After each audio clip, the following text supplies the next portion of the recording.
How are you? Uh, Hi, Michael. I'm fine, and I'm happy to be with you and your audience.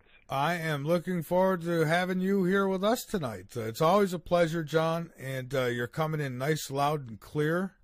So I appreciate that as well. So, John, I just seen an article where they say that apparently this is from NASA that says that an asteroid's going to have a very, very close flyby on Halloween night.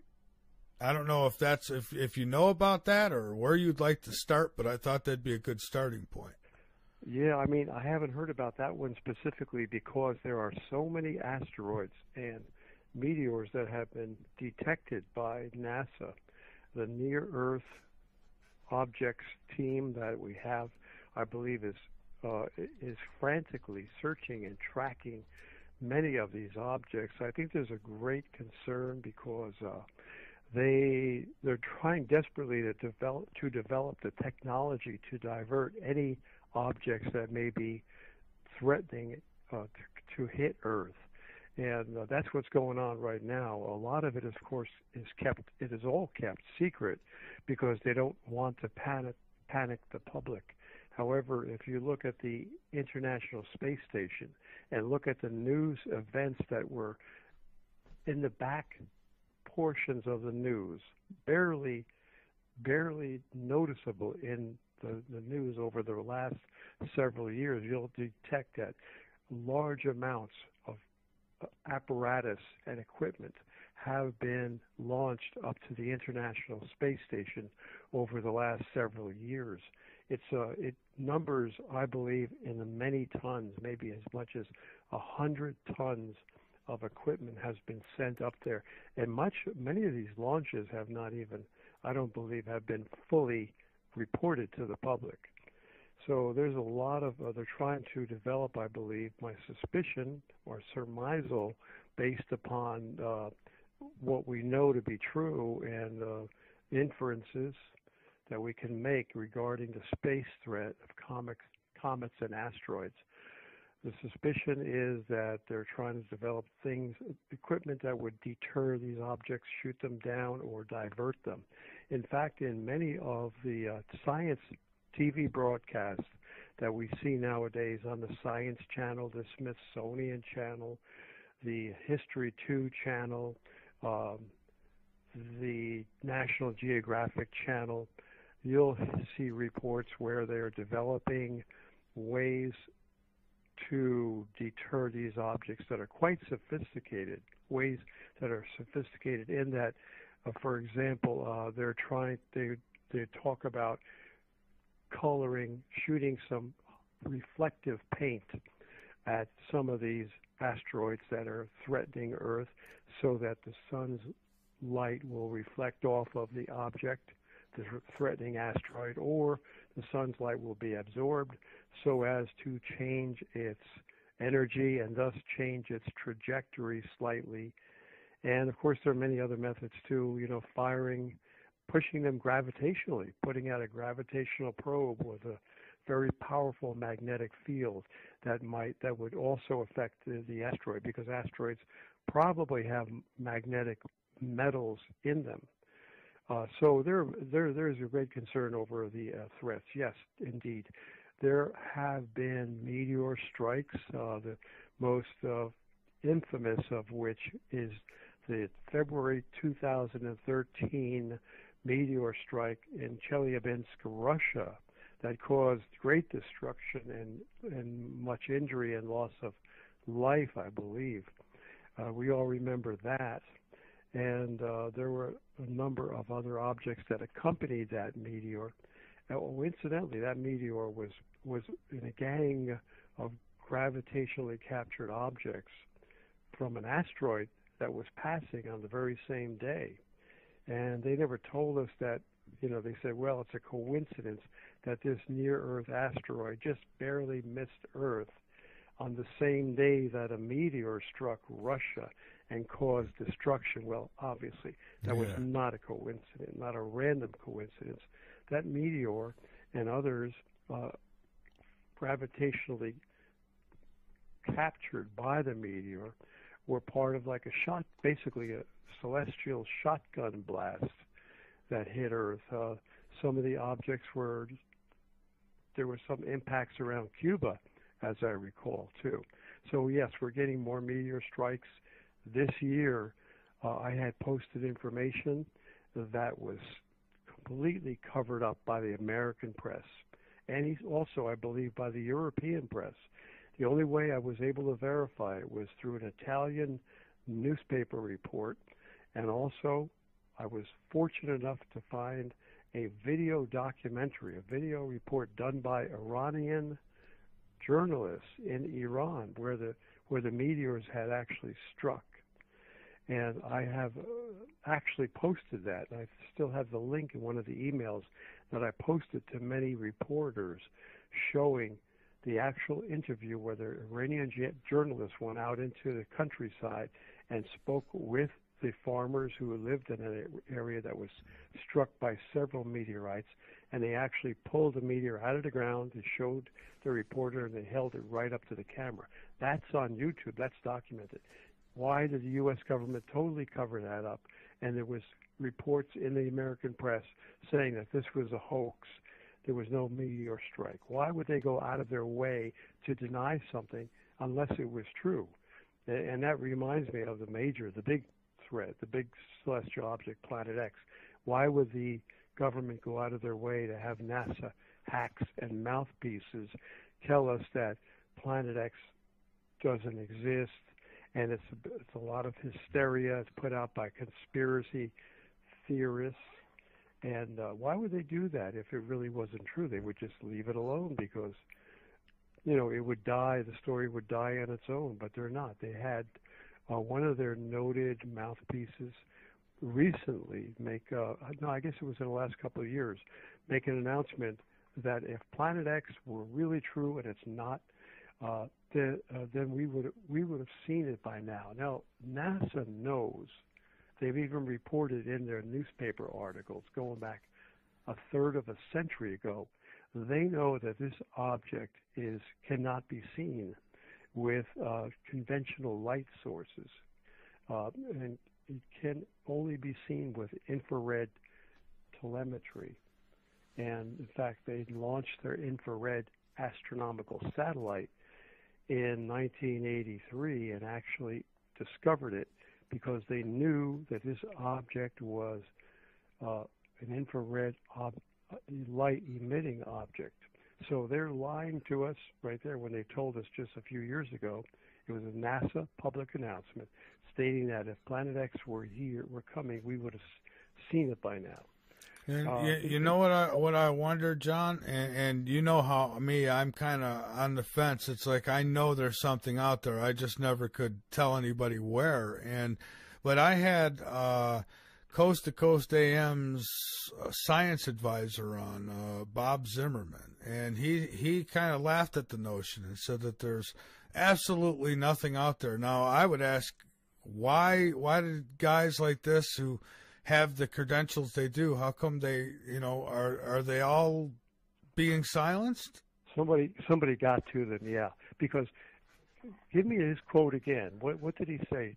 Well, I don't know his exact quote. Paraphrasing. But he says that it's just, there's no scientific evidence whatsoever of anything such as Planet X. He said there's no threat at all out there. Right there, it tells me that there's deception, because if he were really being scientifically honest, and we know he has studied the subject, he would have said, yes, there is a history of detecting a gravitational body out beyond Pluto, but still gravitationally attracted by our sun, close enough, 5 billion miles away to be exact.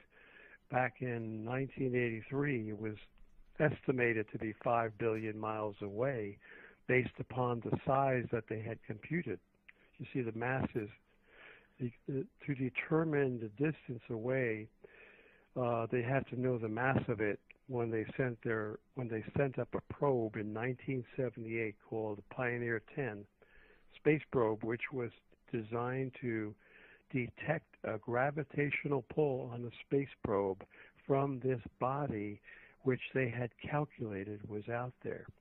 And so they have to know the mass of it. So assuming that it was as large as their scientists, the greatest scientists of the day of 1983 said, they believed that it's a brown dwarf star. Now, by definition, a brown dwarf star is the minimum, puniest brown dwarf star is about 3 Jupiter masses. Whew. Now, the mass of Jupiter is scientifically proven to be 318 Earth masses. So when you get an object that is at least the size of three Jupiter masses, that's 3 times 318 Earths. You're getting close to 1,000 Earth masses. So with a mass that great, as you know, mass is directly proportional to the gravitational force of attraction exerted by that mass.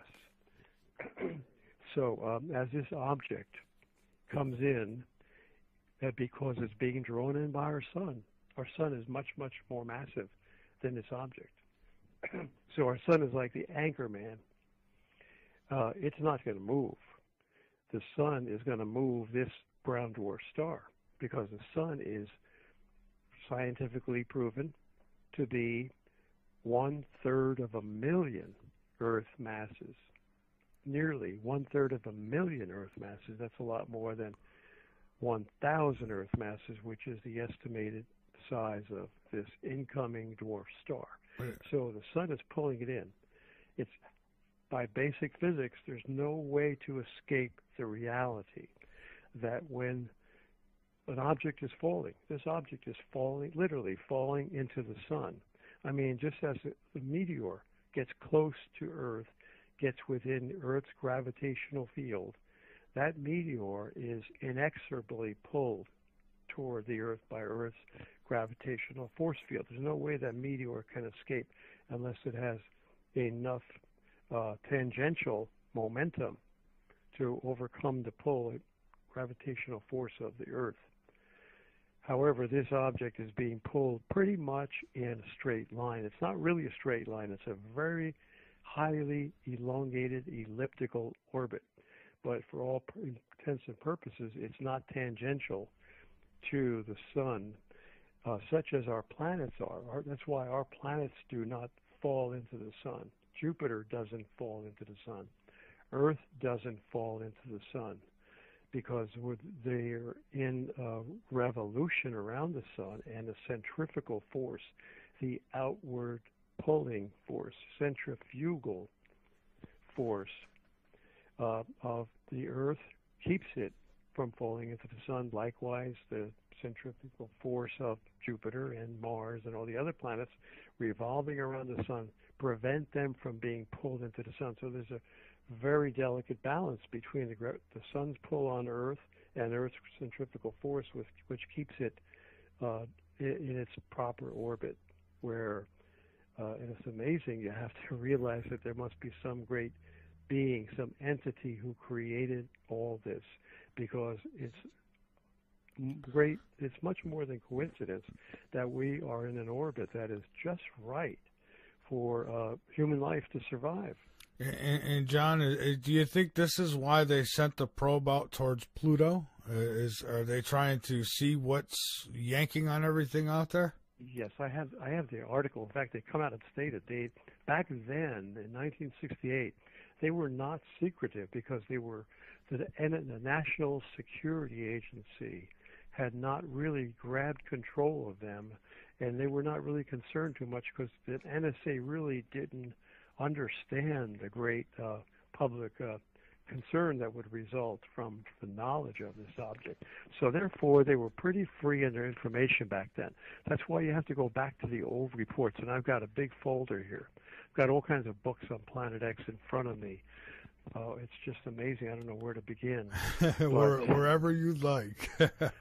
But I'm going through my reports, and I do have here the New York Times. I went to my county library and went through a lot of trouble to photocopy from the microfilm archives reports and I've got it right here. I think I've got this. I've got to really post this on my Facebook page and send it out to a lot of people, like such as you. But I've got the New York Times report photocopy. It's pretty clear, too, from the microfilm library. June 19th, 1982, New York Times. I'm going to read subject, spacecraft may detect mystery body in space. This is June 19th, 1982. Sunnyvale, California. A pair of American spacecraft may help scientists detect what could be a 10th planet or a giant object billions of miles away, the National Aeronautics and Space Administration said Thursday. Scientists at the Space Agency's Ames Research Center said the two spacecraft, Pioneers 10 and 11, which are already farther into space than any other man-made objects, might add to knowledge of a mysterious object believed to be beyond the solar system's outermost known planets. The space agency said that persistent irregularities in the orbits of Uranus and Neptune suggest some kind of mystery object is really there, unquote, with its distance depending on what it is. If the mystery object is a new planet, it may lie 5 billion miles beyond the outer orbital ring of known planets, the space agency said. If it is a dark star type of object, now a dark star would be like a baby star, which would be much, much more massive than the known planet that they just hypothesized. If it is a dark star type of object, it may be 50 billion miles beyond the known planets. If it is a black hole, well, forget about that. That's too much. It would be 100 billion miles. A black hole is a hypothetical body in space believed to be a collapsed star so condensed that neither light nor matter can escape from its gravitational field. Well, we know it's not a black hole, but it's, again, later on I will read you the article, a landmark article from the New York Times, not 1982 as this one is, but 1983, where they launched the infrared astronomical satellite, and the quotation from that regarding the question as to this object's size.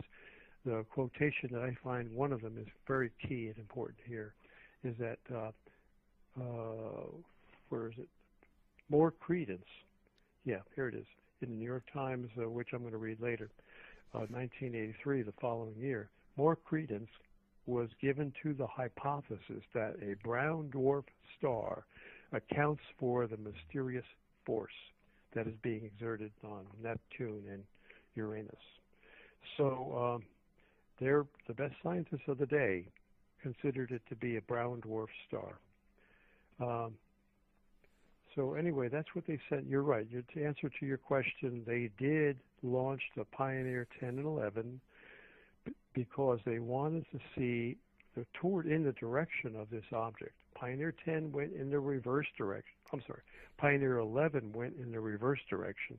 That acted as a control vehicle, so they could compare the non-gravitational pull of Pioneer 11 as it reached the outer bounds of the solar system in the opposite direction. Say it was going south, and the Pioneer 10 was launched northward, but they both got out to the outer bounds of the solar system at the same time.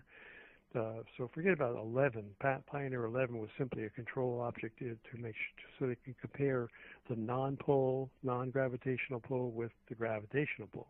Well, when Pioneer 10 got to where their calculations told them this object was located, I believe they detected a gravitational pull on the Pioneer 10.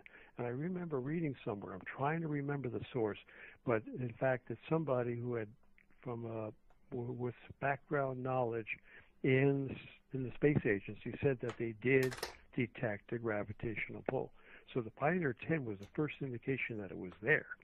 Now, of course, they'll say, well, we don't, it didn't happen. But if you look at the records, and I asked people to help me in his research by checking to see what was the answer that we got from the space agency, from NASA, as to whether or not this Pioneer 10 actually detected a gravitation, was pulled. Was it pulled off of its trajectory by the great gravitational force of this sought after object, or was it not? What the space agency never told us, to the best of my knowledge. But again, as I said, some space researchers who have gotten inside knowledge said they detected a gravitational pull on Pioneer 10. Now, here's more evidence that there was to indicate that indeed there was a gravitational pull on the Pioneer 10 space probe by Planet X. And that indication is that they later, the very next year, I just read you a 1982, June 1982 report. A few months later, January 1983, NASA launched the infrared astronomical satellite to detect Planet X. So they had it on the headlines of the newspaper. I mean, they were proudly declaring that they were seeking it. This was before they were muzzled by NASA. So there's your indication right there that indeed there was a pull on Pioneer 10, a gravitational pull from Planet X, because otherwise they would not have sent up spent all this money and all went through this effort to send up the infrared astronomical satellite the very next year to sight Planet X. Because, again, what was the satellite doing? It wasn't detecting a pull.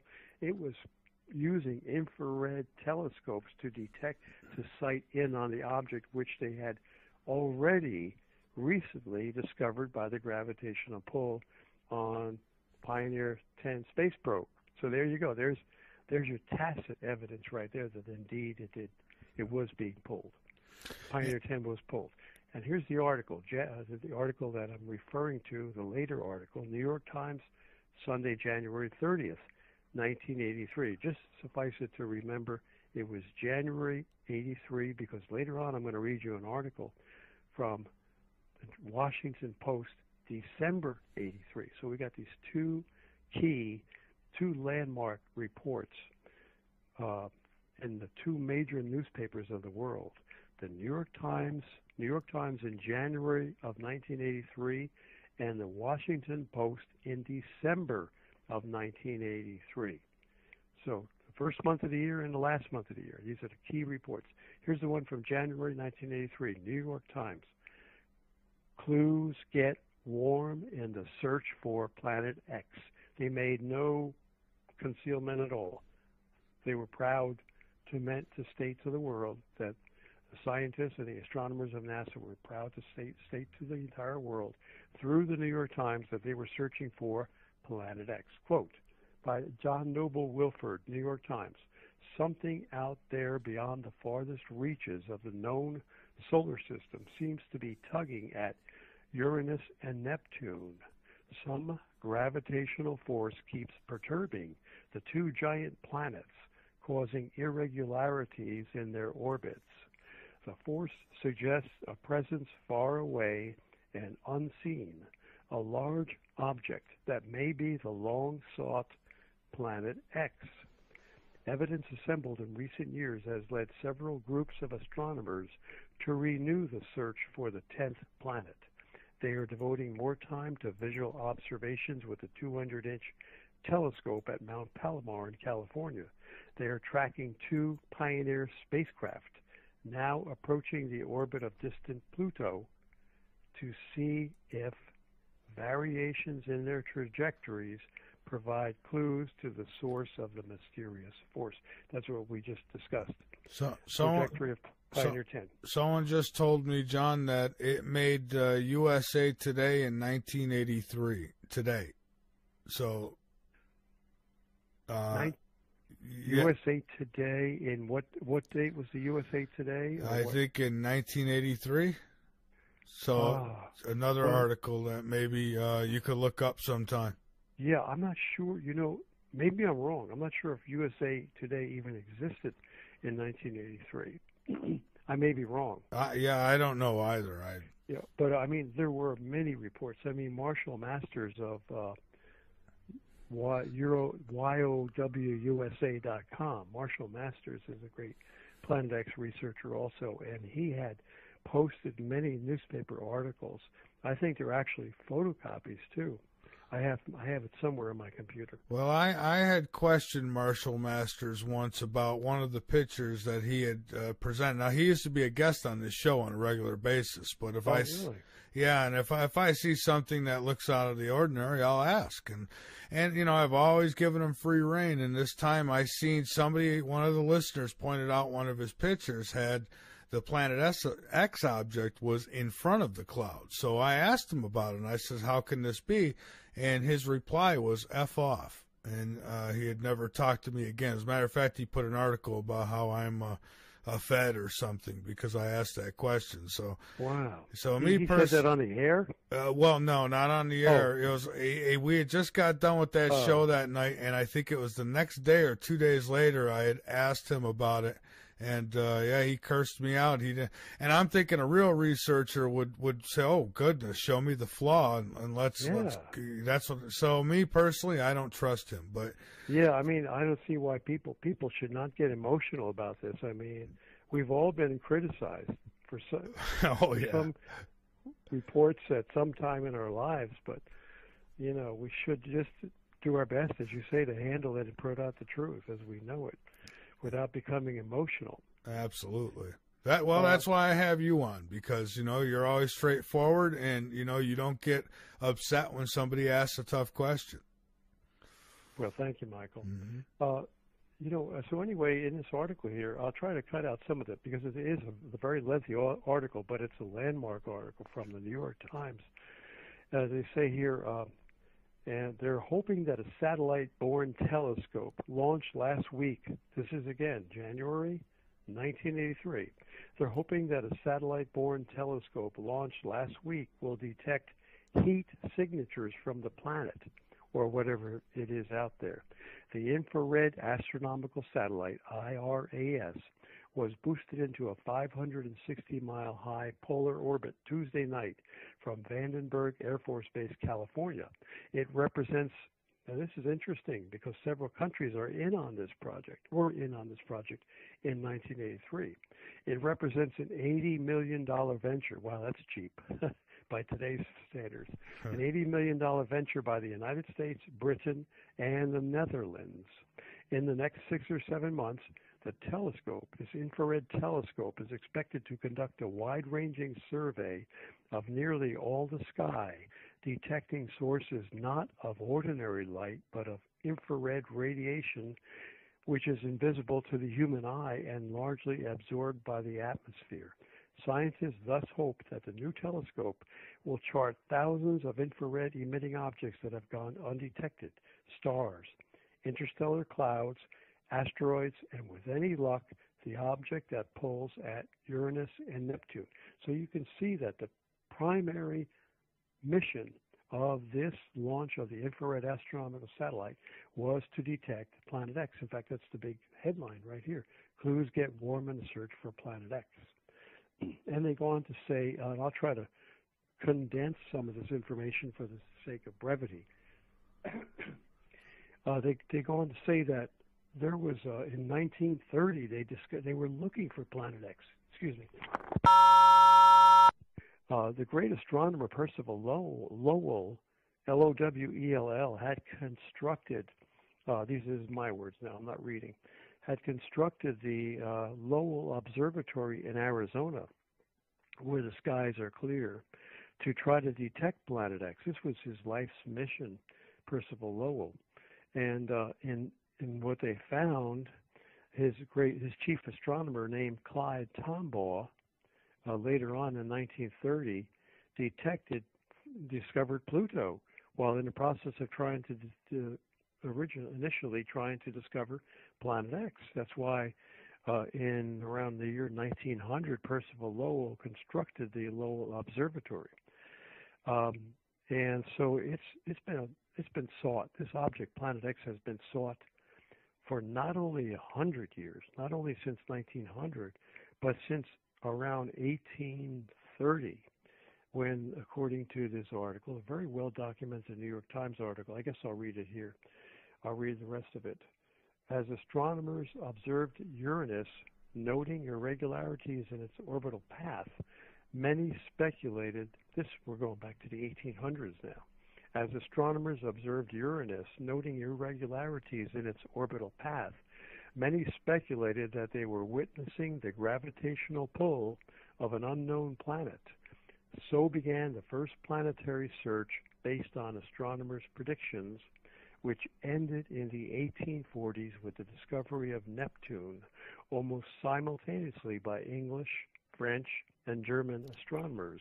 But Neptune was not massive enough to account entirely for the orbital behavior of Uranus. Indeed, Neptune itself seemed to be affected by its still more remote planet.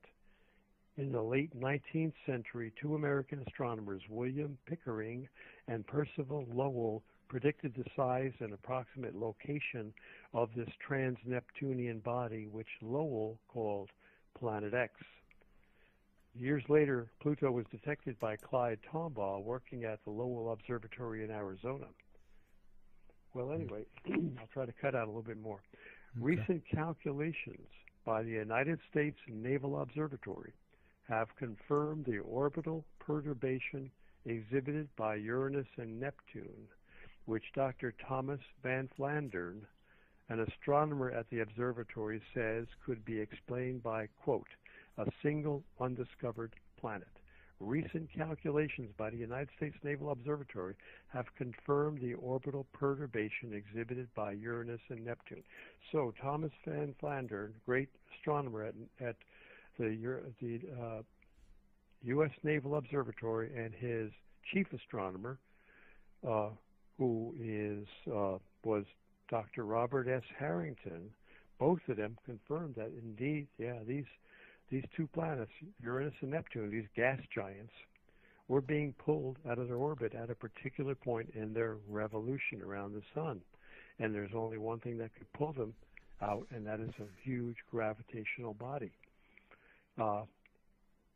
Again, it goes on to say that Dr. Van Flandern and his colleague, Dr. Robert Harrington, calculate that this 10th planet should be 2 to 5 times more massive than Earth and have a highly elliptical orbit.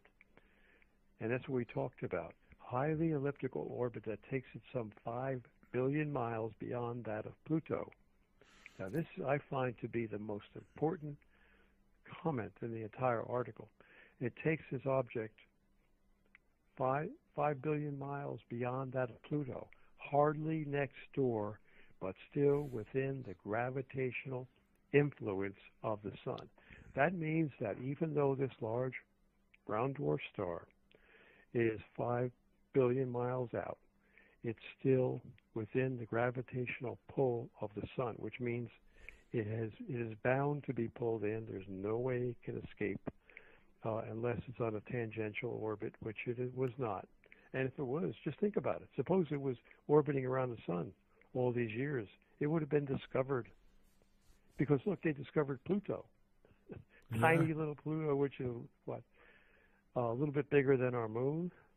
Right, and it was also close enough that, light reflected off it. And I think, that's why we were able to see it, right? So that's my thing has been, if this thing is close enough, if it's anywhere near the distance of Pluto, then we should be able to detect it, right?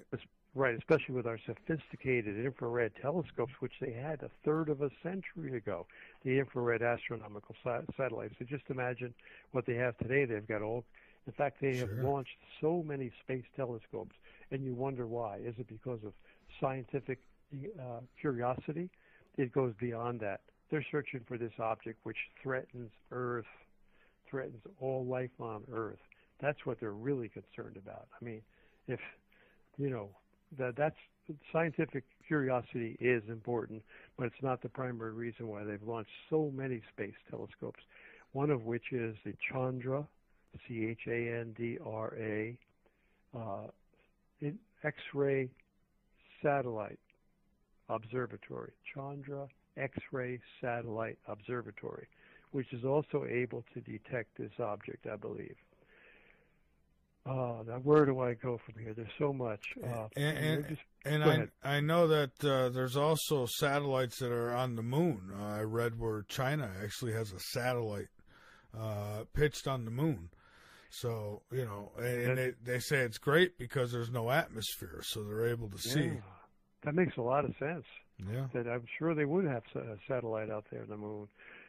There's things that they're not even telling us about. You've probably done stories on Mars and everything. Oh, yeah. But it's just, right, the secrets of Mars, and now they're beginning to unveil some of it publicly. So, they're admitting that they've been lying to us all these decades. In so many areas they've been lying. There's an astronomer, not an astronomer, but an astronaut. I'm trying to remember his name. Bob Dean. One of them is Bob Dean. And I think he was interviewed by, are you familiar with the Project Camelot? Oh, yeah. Yes, I am. Okay, they've interviewed this astronomer. I've got to go find that. I'm glad as we talk, we dredge up memories that we had that are sort of, never at the top of our mind, but as you talk, they emerge. And I remember that recently. I've got to get that interview. It's on the internet. I've got to download it with Kerry Cassidy of Project Camelot and Bob Dean, and I think it might be another astronaut, I forget his name, that she interviewed with. It's very key because he talks about Planet X, and he's got inside information. He was a NASA astronaut, and I'm surprised he's still alive, that they haven't taken him out, because he shouldn't be talking about this stuff, but I think he talks about Planet X, and that is a key source of information. Well, anyway, I'll just finish up this article real quickly. Okay.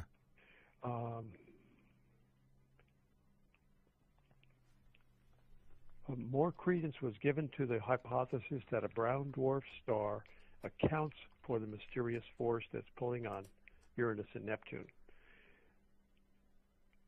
Okay, now a brown dwarf star is, of course, I'll give you what they're saying here is a brown dwarf star is a celestial body that is not massive enough for its thermonuclear furnace to ignite.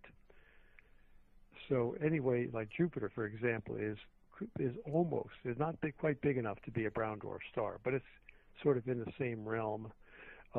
Jupiter is so massive that it is putting out it is almost creating nuclear fusion by the fusion of hydrogen into helium, and just as our sun does. That's how our sun puts out its energy.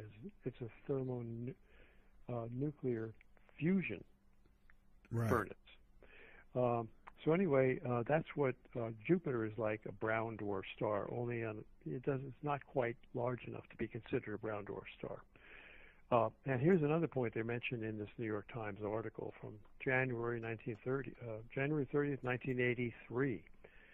Quote, most stars are paired, so it is not unreasonable to suggest that the sun, this is something they never would tell you about anymore. They've covered this up. They're telling us that it's likely here, not unreasonable, to suggest that the sun has a dim companion, because even back then, a third of a century ago, they knew that, quote, most stars are paired, come in pairs. So our sun probably has a companion sun somewhere, a dim sun. Well, it turns out that it's a dead sun, but it's still there. It still has its mass. Even though it's dead, its mass is still great enough to pull Planet X back and forth. And our sun pulls it forth, and the dead sun pulls it back. And it goes, and Planet X is like a tennis ball that's batted back and forth gravitationally by our sun and our sun's twin dead sun way out there. How come it's not pulled right into the sun? If it gets caught in the gravity, how come it doesn't collide with our sun? That's a good point. That's a very good point. By basic physics, it should. However, there's things that we know from history, ancient history, that this planet has come in the past a number of times, and it never hit the sun, but it looped around the sun. You see, there's something, and again, very few Planet X researchers out there are highly educated scientists that I know of. I have a bachelor's degree in science education, and I can tell you that from what I can surmise First of all, we know that our sun has a powerful electromagnetic field. It puts out, it's called the interplanetary magnetic field. It's sort of like waves. It puts out waves of electromagnetic energy. And this brown dwarf star also has an electromagnetic field. Just as Jupiter has an electromagnetic field. These are powerful fields. And when two electromagnets begin to get close to one another, it could be through God's reckoning or God's divine ordainment. But two magnetic fields can either attract or repel one another. And by the direction of the magnetic field and the incoming direction of this object, it must repel the sun's magnetic field, and this planet X's magnetic field must be mutually repulsive rather than mutually attractive. That's the only thing I can figure.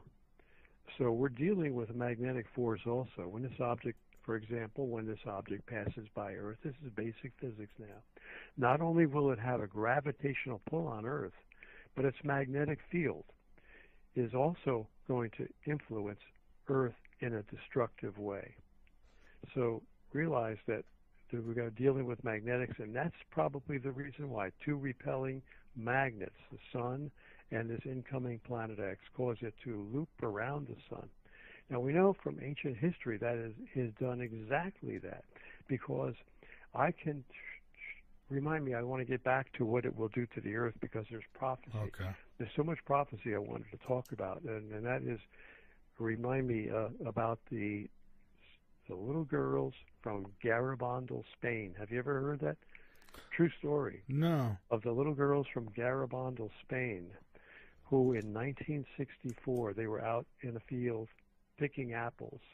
It was a bright sunny day, no clouds, and all of a sudden there was a loud boom, and an angel of God came, and they fell into a trance. They dropped to their knees with great impact, but yet there was no damage to their knees. And they came back yelling and screaming to their mothers that the angel had spoken to them. Well, I guess I'll continue with that story.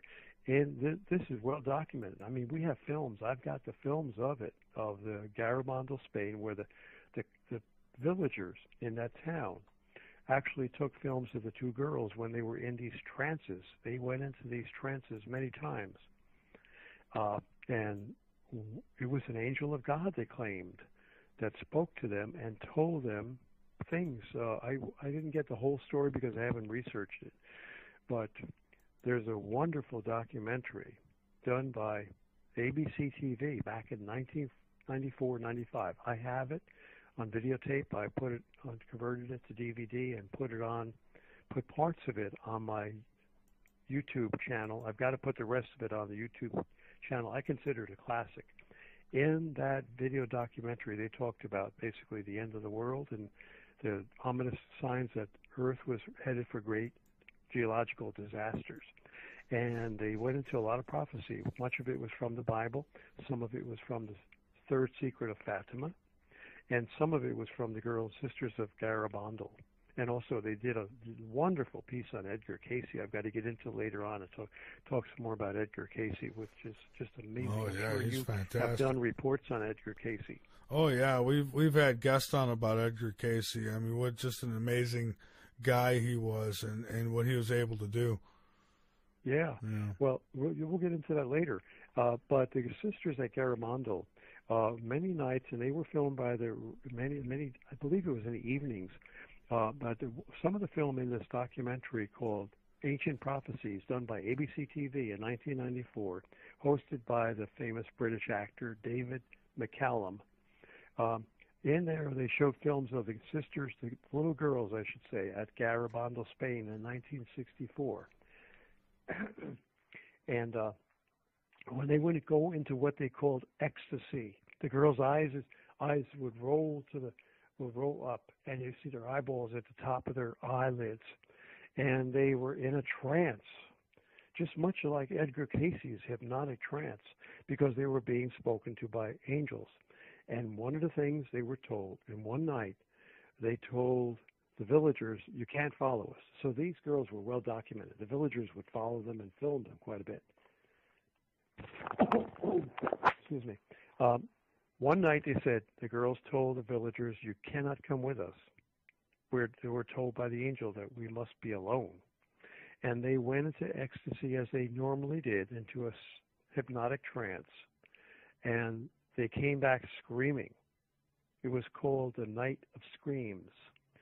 And in those screams, they were told, they came back and related to the villagers that the angel had told them that there will become, sometime in the future, there will come a great heat over all the world. And the heat will be so intense that people will attempt to kill one another. Now, what I gathered from that, I think it makes a lot of sense. The heat is going to be so intense that there will be a lack of water, there'll be a great thirst. And the great thirst is related to what you read in other prophecies from ancient prophets. The Colburn Bible, for example. In the Colburn Bible, they say that, I'll try to paraphrase it, one of the many things in the Colburn anthology from ancient centuries ago is that when the destroyer approaches, mountains will belch forth fire and smoke, and fire and ashes. The oceans will be swallowed up by the land.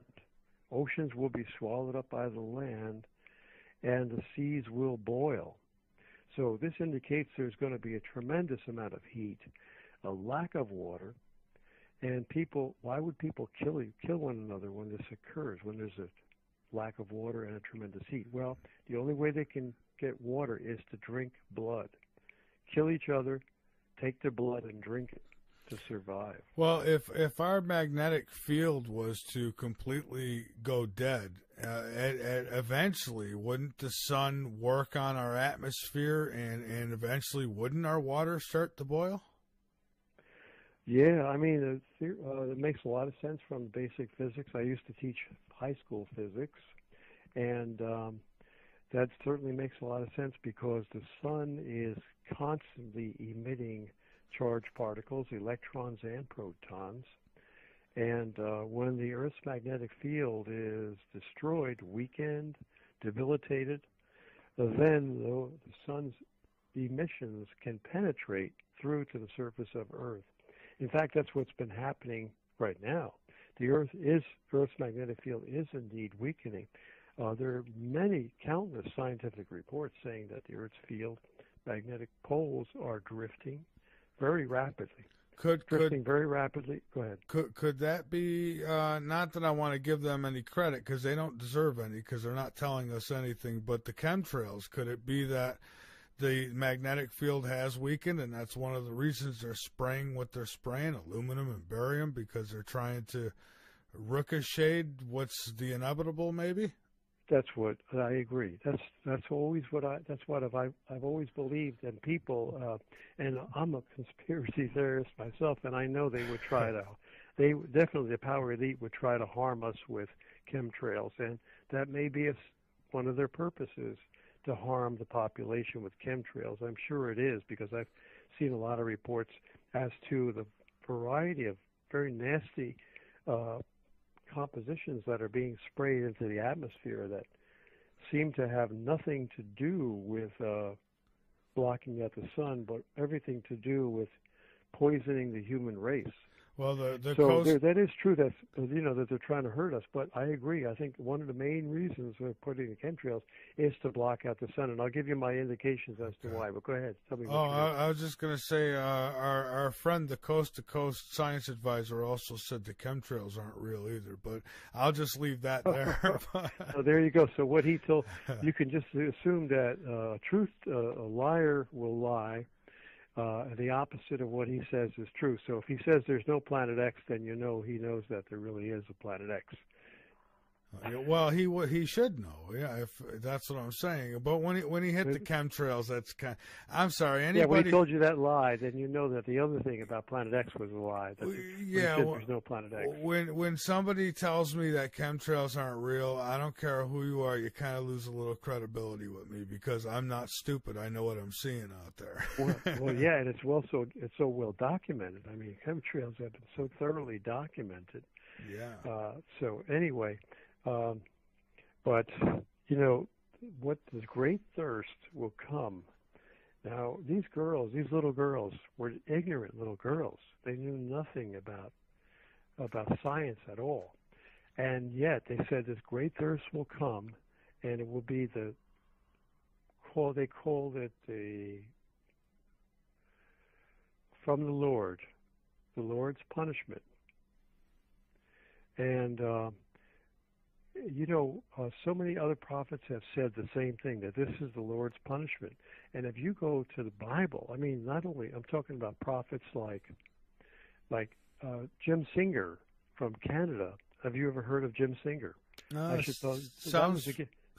Sounds familiar. He was a Canadian, just a factory manager. He had never thought about prophecy or anything metaphysical or paranormal before in his life. And one time he and his wife they did an interview with David McCallum again, who did a follow-up of Ancient Prophecies 2, which I have, and the Ancient Prophecies 2 video documentary. And in that, Jim Singer said, if you were to tell me that I was going to do a prophecy, I'd think you're crazy. I never thought about it in my life. But one day, his wife says they were celebrating his birthday, and all of a sudden he went into a trance. It's really crazy for the first time in his life. And his wife thought he was having a heart attack. And he said he saw a vision of an airplane crash that was in the future. He didn't know where it was, when it was, but it was going to happen in the future. And all you could see was green cornfields, very emerald green cornfields. And in some months later, there was a report in the news magazines, about an aircraft that crashed. Now, what God had told Jim Singer in his vision to Jim Singer was that I will make them know my presence and my love. Now, how can God do that? Well, when you're in an airplane and you're an atheist, or you don't never think about God very much, all of a sudden your plane starts dropping like a rock. The first thing that everybody in that cabin screams out is, "Oh God, please help me!" Oh yeah. That's what they do. I mean, everybody whose life is in danger sees God, and the veil of the smoke screen of ignorance vanishes immediately. Yeah, the first thing they say is, "Oh my God, oh God, please, please God, please God." Yeah, even the atheists will say that. That's right. No atheists instinctively, because they have a submerged, subconscious knowledge of their Creator. There's no atheist in foxholes, they say. Right, that's so true. That's so true. We should do a documentary on all the people that have encountered near-death experiences, and I've been doing that too on the internet. I've been putting out some of these. I should talk about that too. Sure. It's from a program, a recent program on TV called Project Afterlife. It's very compelling and extremely credible. I put up one of them, two of them already. I'll send them to you. I mean, I think I've sent them to you, but you do get a lot of information, so you can't always notice them. But if you see something that's titled "Dean Braxton Died and Lived to Tell," look at it, because you'll see the video that I edited and put up. I'm writing that down. I can find it on YouTube then, or something? Yeah, it's actually, I emailed it to you. Look in your email, and it's on my Vimeo channel. It's just do a search or a Google search if you want. Go to Vimeo, or you just Google and just type in Dean Braxton, Braxton. Dean Braxton died and lived to tell. Okay, and you'll get my Vimeo video. I was going to say, do you want to give out your Vimeo address so people know where to go? And Yeah, as far as I know, I think it's just under my name, John DiNardo. John DiNardo. The last name is DINARDO, DINARDO. So you just type that in, into Google or go to Vimeo and just type in Vimeo and John DiNardo and type in YouTube and John DiNardo. You'll get some of my YouTube and Vimeo videos that I've put up. Okay, so that's great. what you need to do. Speaking of YouTube, there's so much prophecy. There's so much. I don't know which way to go. Well, I'll tell you what. We got a break here in just a minute. So why don't we take our break and then we'll come back and let's get back to things here with my guest John DiNardo. And so John, we're back, and any direction you'd like to take it would be fine. I was just talking about, having credible folks like an astronaut coming out and talking about it. Now that's my speed right there. That's what I like to see, Well, that reminds me, Michael, can you hear me? Oh, yeah, I can hear you just fine. Okay, that reminds me, I have to look up that astronaut who did an interview with Kerry Cassidy of Project Camelot, and that is on YouTube. So I have to remember to do that tomorrow before I forget and download it to add to my library of documentation on Planet X, because he talks about it. I learned, John, the older I get, the more I have to have little sticky pads on my desk. So yeah, right. We all do. We have so much to learn. Oh, and I remember know. Nowadays, it's we're all inundated with information, political information. Yeah, absolutely. So somebody asked, I don't know if there's another direction you want to go into, but you did ask me to remind you about what it will do to Earth. And I don't know if you wanted to take it from there, or someone else asked about the Federal Reserve meeting that's coming up, and another one asked us about the TPP. So there's several areas you can go. I don't know. Let's put them all in a queue. Okay. One of them, speaking of meetings, let's talk about the factual data about the elite going underground right now. This year, 2015, they're going underground.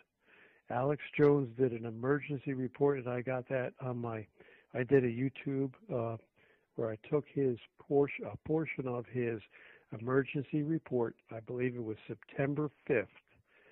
And he said, folks, this is an emergency report. They're going underground. The elite are going underground. I don't know why they're going underground. Could be Third World War, which it probably is. But it may be another reason, and they're all building redoubts in New Zealand, going to faraway places, getting out of the country. The Israeli billionaires are leaving Israel. People are fleeing Israel. John, I've been saying for several months now that World War III had already started. It might have been even a year already. I've been saying World War III had already started, and people don't believe me. And it's like, these things don't start out with everybody dropping atomic bombs. They start out with little wars here, little wars there, and they build up, and that's what we've seen, right? Especially now, yes. Especially now, when you have a nuclear war being triggered. The elite are not going to stay on the surface and be killed by nuclear radioactive fallout. They're going to go into their elaborate trillion-dollar underground cities beneath in the bowels of Cheyenne Mountain and Mount Weather, West Virginia, Cheyenne Mountain, Colorado, and Mount Weather, West Virginia, and then the other countries of the world. They have their own underground cities also. They're interconnected by many miles of underground tunnels that were dug with these underground nuclear generator, from what I understand, nuclear-powered underground burrowing machines that actually create so much heat that they create a glazed walled tunnel, like glass from the rock. Wow. And they're able to, in fact, I have the documentation here from Marshall Masters. Again, pardon my reference to Marshall Masters.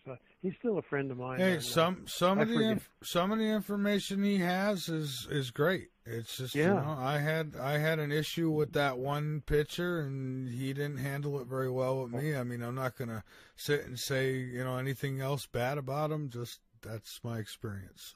Oh, no, I agree. But it reminded me of his book, Planet X Forecast. And in there, he talks about the underground cities. Yeah, here, I'm glad it's funny how when you read a particular portion of a book, the book opens up to that page easily because you've had it folded open there so many times. And it just opened up for me. Extra. Where is it now? Here. That's all right. Take your time. Oh, folks, you can also call in using Skype. Our Skype ID is LNM Radio, and there's no spaces, just LNM Radio. The manner, reading from his book, the manner of the book Planet X Forecast and 2012 Survival Guide. Incidentally, everybody's prediction is too early. The predictions are correct, but they're always too early, and it's always later. The event is always later than we expect. Even with Edgar Cayce, his predictions were wonderful. I mean, they were obviously, I know they were from God because no one could have said the things he said without divine knowledge. But yet he was wrong, and he was too early with his dates. However, the information is still accurate. And the same thing with Marshall Masters' book, Planet X Forecast and 2012 Survival Guide. It's now 2015. Quote, the manner of Phil Schneider, man, this guy was brilliant. He was a great geologist. Where's his credentials? They murdered him. They murdered Phil Schneider because he was talking. Was he the guy that was loaded with cancer, correct? Is that, or have I got that wrong? Probably somebody else. The one was cancer. That was Dr. Harrington. Dr. Harrington, the cancer-sided Dr. Harrington.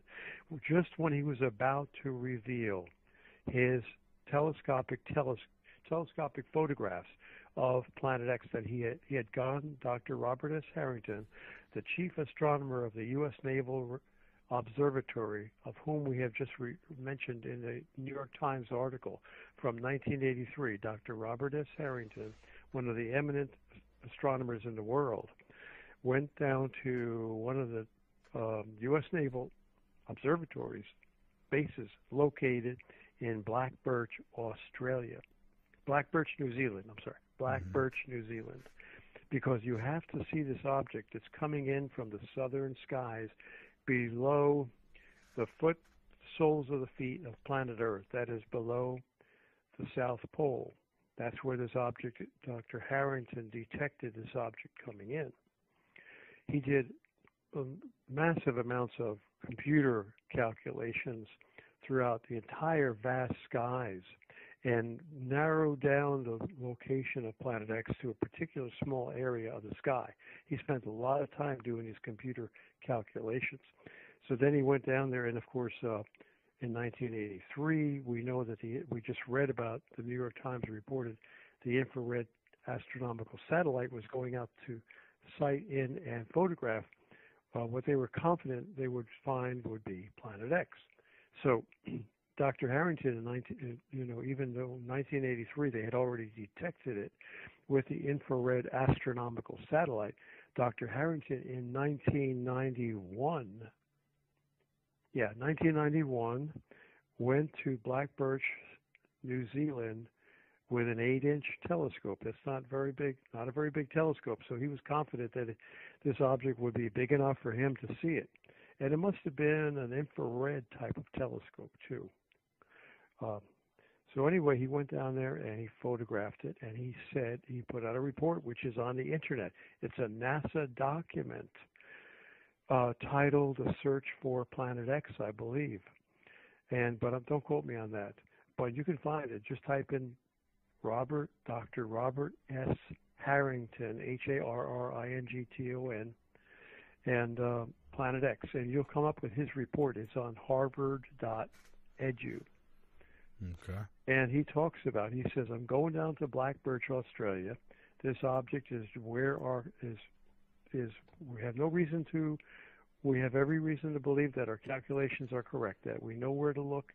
I'm going to take photographs of this object in New Zealand, and I'm coming back to develop photographic plates, and I will reveal to the public the findings as to this object and which direction it's moving. And soon after that, he took the pictures in May of 1991, I believe, and in January 1992, he was dead after having cancer for only a couple of weeks. So this is one way they've known this, how to kill people with cancer, for a long time. Yeah. They murdered Mae Brussell, Brussell. She was a wonderful conspiracy researcher.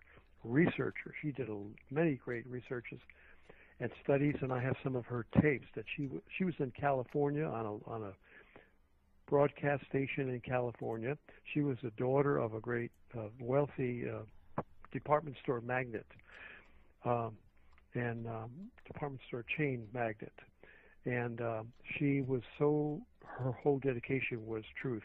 They murdered her by putting radioactive material in her food and getting into her home and putting it into her food in a refrigerator. This is how they murdered Mae Brussell.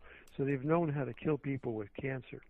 It's not a highly technological science. They've it's like a virus. I mean, they're able to actually inject cancer cells and give people cancer. And I know we get called conspiracy theorists in some countries. We'd be buried up to our necks for saying that.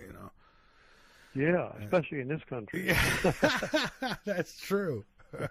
Right, but they've done it so many times. It's so obvious. They did it to Jack Ruby, the one who was going to testify about the Kennedy assassination. That's how they killed him in prison, Jack Ruby. Yeah. That's a famous story. Well, anyway,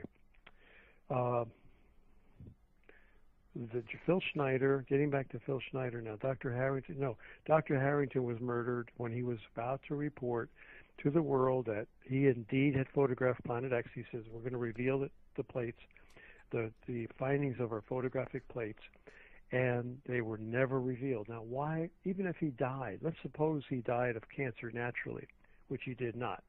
He was murdered. But let's suppose he died naturally. NASA had an obligation to report Dr. Harrington's findings, his photographic pictures, telescopic photographs of Planet X. They never did. Not one word, nothing was ever revealed. That proves they were covering it up. Right there, there's proof. Secondly, this is documented too. You can find this on the internet. The U.S. Naval Observatory's obituary for Dr. Robert S. Harrington after he was cancer-sided. They talked about what a wonderful man he was and all this. And in the report, they said, now, during his later years, Dr. Harrington just lost interest in Planet X during the last years of his life. He just didn't care about it anymore. Now, there's where they stepped in to expose themselves as liars. Because we know, and so, the evidence is right there in his life that he was intent. The report that I just mentioned to you, where he went down to Blackbirch, New Zealand, at the U.S. Naval Observatory, one of their locations in New Zealand, to photograph Planet X. He made this long journey down there. His whole life was dedicated to that. And the documentation of his paper that he issued, published, stating that he was going down there to make these photographs and then reveal the findings. This was a 1991 published document by Dr. Harrington himself. So for these idiots at the U.S. Naval Observatory to write an obituary and make and offer this lie to the people, to the world, and expose themselves as liars, this was a great blunder. Can you imagine? Yeah. I mean, to say, come out, there's no reason for them to, without any prompting, for them to make the statement that Dr. Harrington had lost all interest in Planet X. I guess they were trying to, I could see where their rationale would be to try to quell any suspicion that Dr. Harrington was murdered, because he went to take these photographs of Planet X, and a few months later, after he was supposed to reveal them to the world, they never got revealed, and he died of cancer. Well, of course, there would be suspicion that he was murdered, so they had to try to come up with something to make it look like, no, he wasn't murdered. He just lost interest in Planet X, and he just died of cancer. Well, there was a big blunder because now we know that they're lying. He did not lose interest in Planet X. Indeed, he was obsessed with Planet X. So there you go. There's solid evidence that Dr. Harrington was murdered, which is in turn solid evidence that Planet X exists and is indeed heading toward into our solar system. All right, and John, I've got a couple questions from the chat room. I wouldn't mind, and then we'll get right back to what it'll do to Earth and all the other stuff as well. Tomato Picker asks, he says, NASA has stated on November 15th the world will be in a state of darkness for 15 to 30 days. Is he aware of this? And he means you. And I wasn't even aware of this. So. No, I'm not. I'd like to check that out. NASA said that on November 15th, we are going to be in a period of darkness. That's what this person in the chat room is telling me. An eclipse, maybe? Yeah. We should look that up. Yeah, well, Tomato Picker, if you could share a link or anything like that, that would be helpful. And then I'll pass it on to John. Yeah, I mean, it's very possible that they said something like that, because here's an instance where somebody's question triggers memories that are relevant to also to the issue of Planet X, and that is that you probably recall, this is a famous news report going back to May of 2014, May of last year, where the foreign minister of the nation of France stated publicly alongside John Kerry that in 500 days, Earth will experience total climate chaos. Those are his words. Total climate chaos. This was in May of 2014, and in September, those 500 days that he stated have elapsed. So now we're in a period of total climate chaos, according to the foreign minister of France. Oh, we are. We do. There is some major stuff going on. I mean, look. I mean, we're in South Carolina. It's way too soon for us to get a frost. We're getting a frost, and we've got advisories out for that. Then the middle of the country that should be freezing cold right now, I guess, are getting there. They're hitting 70s and 80s, and record heat in the Midwest. It's just crazy, and it's all because of that jet stream that's shaped like a roller coaster, which it should not be like a roller coaster. It should be more like a horizontal bed or a highway, something rather smooth that approximates the Canadian-U.S. border. That's the shape of the normal jet stream going back decades ago, back in the 1980s.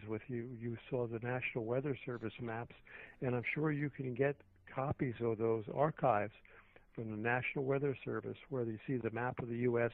with the jet stream front. Every day, day after day, you'll see that it's relatively approximated the border of the U.S. and Canada. That's how smooth it was. Now it's like a roller coaster. Jet stream. Well, people better get this stuff now. That's like going back and getting old pictures of maybe what the sky looked like with clouds and stuff, and you get those now, because I have a feeling they're going to start knocking that stuff out, because they don't want you to be able to go back and compare. I mean, I go back and I look at old pictures and I don't see the chemtrails, and people say, "Oh, well, that's because there's more plane traffic now." Baloney! Don't try that with me. I mean, but John, because we know that chemtrails, that contrails are just normal condensation, and they disappear in a few seconds. That's right. These things aren't going anywhere. As a matter of fact, after a few hours, they're covering the entire sky. And I can't believe. I mean, how brainwashed are people that they could walk around, do their daily activities, and that they never notice. I mean, they're looking at their smartphones, of course. That's probably why. But Another question here, John. John asks, Michael, can you ask your guest if he believes Venus is a relatively new planet in our solar system, as it is he says it's the only planet that spins in the opposite direction. Some also believe it was a Planet X type object that removed the oceans from Mars, that rained down that ocean on Earth for 40 days and 40 nights. What do you think of that? James McCanny talks about that often, and says exactly that. In the past, he stated that, and he got that from the great, brilliant man, scholar, Dr. Immanuel Velikovsky. Now, Velikovsky was essentially correct about this object, Venus, not where he believed it came out of Jupiter, but that's probably wrong. But he was correct in stating that Venus is a relatively new planet, and we know now from our Planet X research that this object came in around when? It came in around the time of the Exodus of the Israelites. Oh, I'm sorry, wait a minute. Now, it could have been there are several Planet X incursions, and as I should have mentioned earlier, Planet X comes in every 36.5 centuries. So try to remember that number, 36.5 century orbital period. And if you look back 36.5 centuries ago, you'll see that there was the exodus of the Israelites from Egypt. And I'm not sure if that's when it was really this Planet X object, Planet X companion, a smaller companion, which turned out to be Venus. Yeah, it was. It was at that time. It was the last incursion, the last orbital incursion, 36.5 centuries ago. The Israelites were fleeing from Egypt, and God ordained all of these natural disasters to jolt the Egyptian Empire and the great Pharaoh from to break their grip on the Israelites, the bondage of the Israelites as their slaves, and allow them to escape. Now, that not only is documented very well in the Bible, the book of Exodus, but it's also documented in the Ipuwer papyrus. Ipuwer is I-P-U-W-E-R. He was a man, an Egyptian, who survived in that same period, that same area of Egypt, during the great plagues of Egypt that are described in the book of Exodus. And they said that, there was the destroyer passed over. Now, God stated to Moses in the book of Exodus that I will bring the destroyer to pass over and kill all the firstborn of Egypt, and those who stay in their houses, and to put the blood in the form of a cross, take the blood of the lamb and put it in the form of a cross, essentially, on their doorposts. Mm-hmm. Well, it was really a winged globe at the time. Other societies, civilizations, in their ancient records have been found to have recorded a winged globe that came in. And this is just plasma, electrified plasma that drenches the incoming body as it passes in through the outer heliosphere surrounding that heliospheric plasma. That's electrified particles, plasma surrounding our atmosphere. As it comes in, it electrically sticky plasma engulfs and attaches to the incoming body. Now the incoming body becomes like a swarm, a glowing object, and that's what the ancient civilizations recorded in their documents that have been discovered by archaeologists in the Middle East, for example, and even in the Americas, the Mexican civilization, the Incas, the Aztecs, etc. They all described what they saw. It was a glowing winged globe. And that's the plasma interaction. This body is engulfed in plasma. It's being drawn in toward the sun, and the sun is surrounded by a space charge of electrons.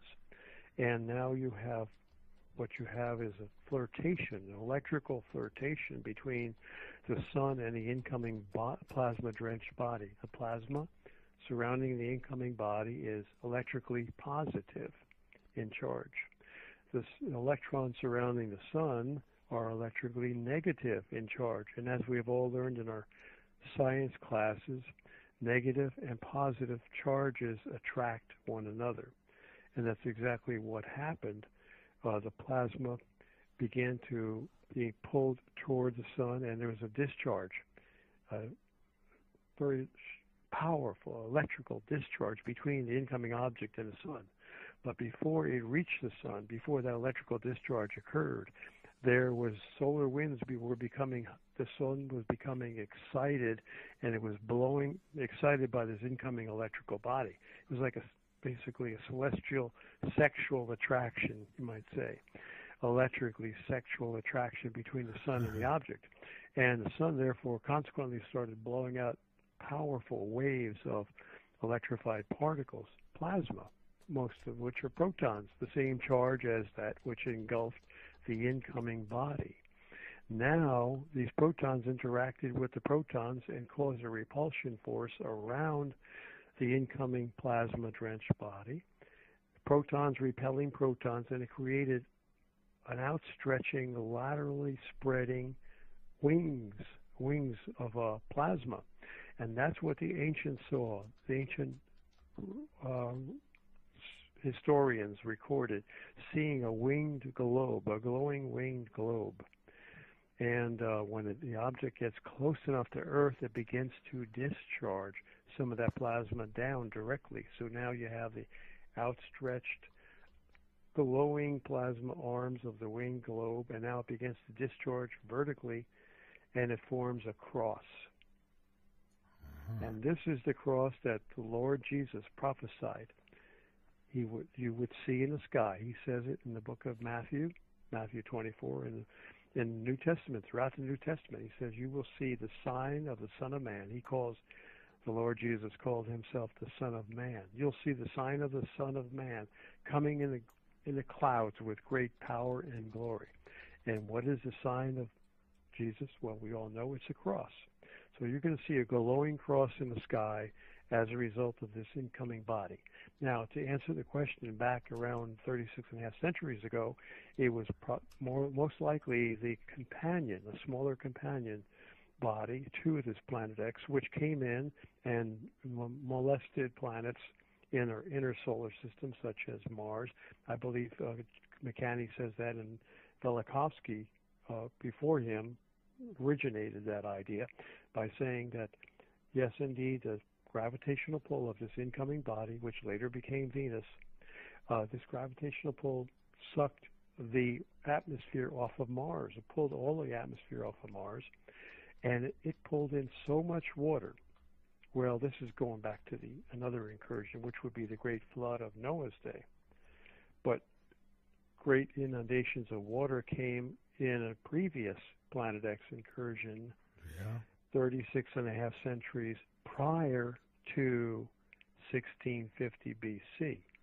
So I've not to interrupt, John, but I've had guys like Michael Cremo on, and who has told me that there's been at least 6 that they can see so far, and of course, once they keep digging, they'll probably find more. But 6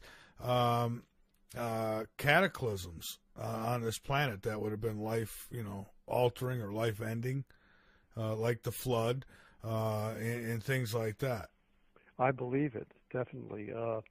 You go back, and again, we've got pretty good scientific information. Not for me. I think I'm about the only one who has really done a chronological indexing and put all the chronological index marks together that have been proven by science to show that this object comes in every 36.5 centuries. Now, many people, such as Nancy Leader, Mark Hazelwood before me, did indicate that this object came in 36.5 centuries ago and caused what I had just described, the Great Plagues of Egypt. And, of course, it was Velikovsky and later McCanney state it was the object, like the comet, which became Venus, that caused the Earth's destruction. But primary cause of Venus being pulled in, or this object that became Venus, was Planet X, because Planet X is like a gravitational vacuum cleaner. It pulls in all kinds of objects and holds them in its gravitational grip as it comes in from deep space. So that's one of the comets that it pulled in, and yes, it sure looks like that comet then went into orbit around the sun and became Venus. So Venus is probably a fairly new planet, about 36.5 centuries old. Going back now, time indexing is very crucial to proving that Planet X exists and comes in every 36.5 centuries.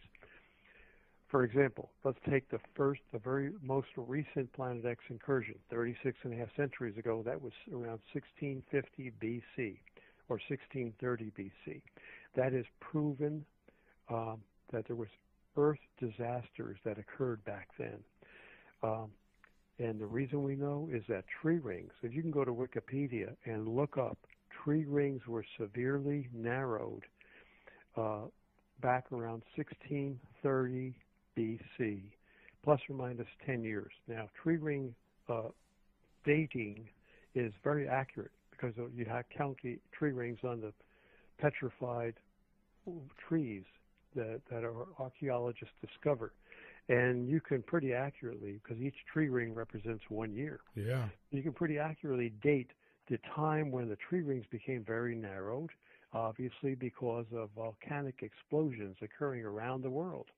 And volcanic explosions occur when the Earth's core, Earth's molten outer core and solid metal inner core, becomes so hot that you have mantle plumes arising from the Earth's molten outer core. The core is below the mantle. The mantle comprises most of the Earth's mass, above, outside, and surrounding the molten metal core, outer core of the Earth, and surrounding it is the mantle, which is molten rock and metals and all kinds of other elements. So the mantle begins, or the hot molten core gets so hot, and there's so many variables that I'd like to talk about, so I have to touch on them because I don't have enough time.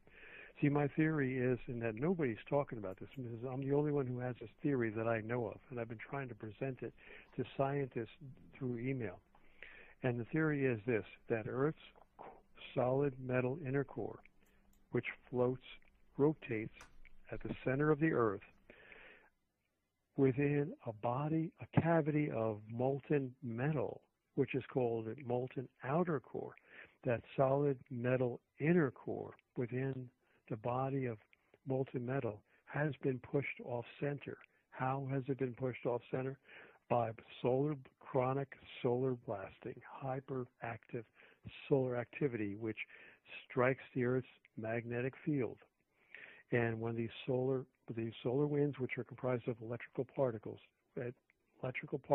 in motion, any physicist knows that electrical particles in motion, like electrons and protons, when they're traveling in a straight line, they create electromagnetic fields surrounding them, such as sort of like the threads on a screw. And you turn the screw and the screw goes in a linear direction into the wood, but the threads now of the screw are appear to be rotating around the linear line of the screw. So the screw threads are sort of analogous to the magnetic field that's generated coaxially around the electrical particles that are traveling in straight line streams from the sun to the Earth.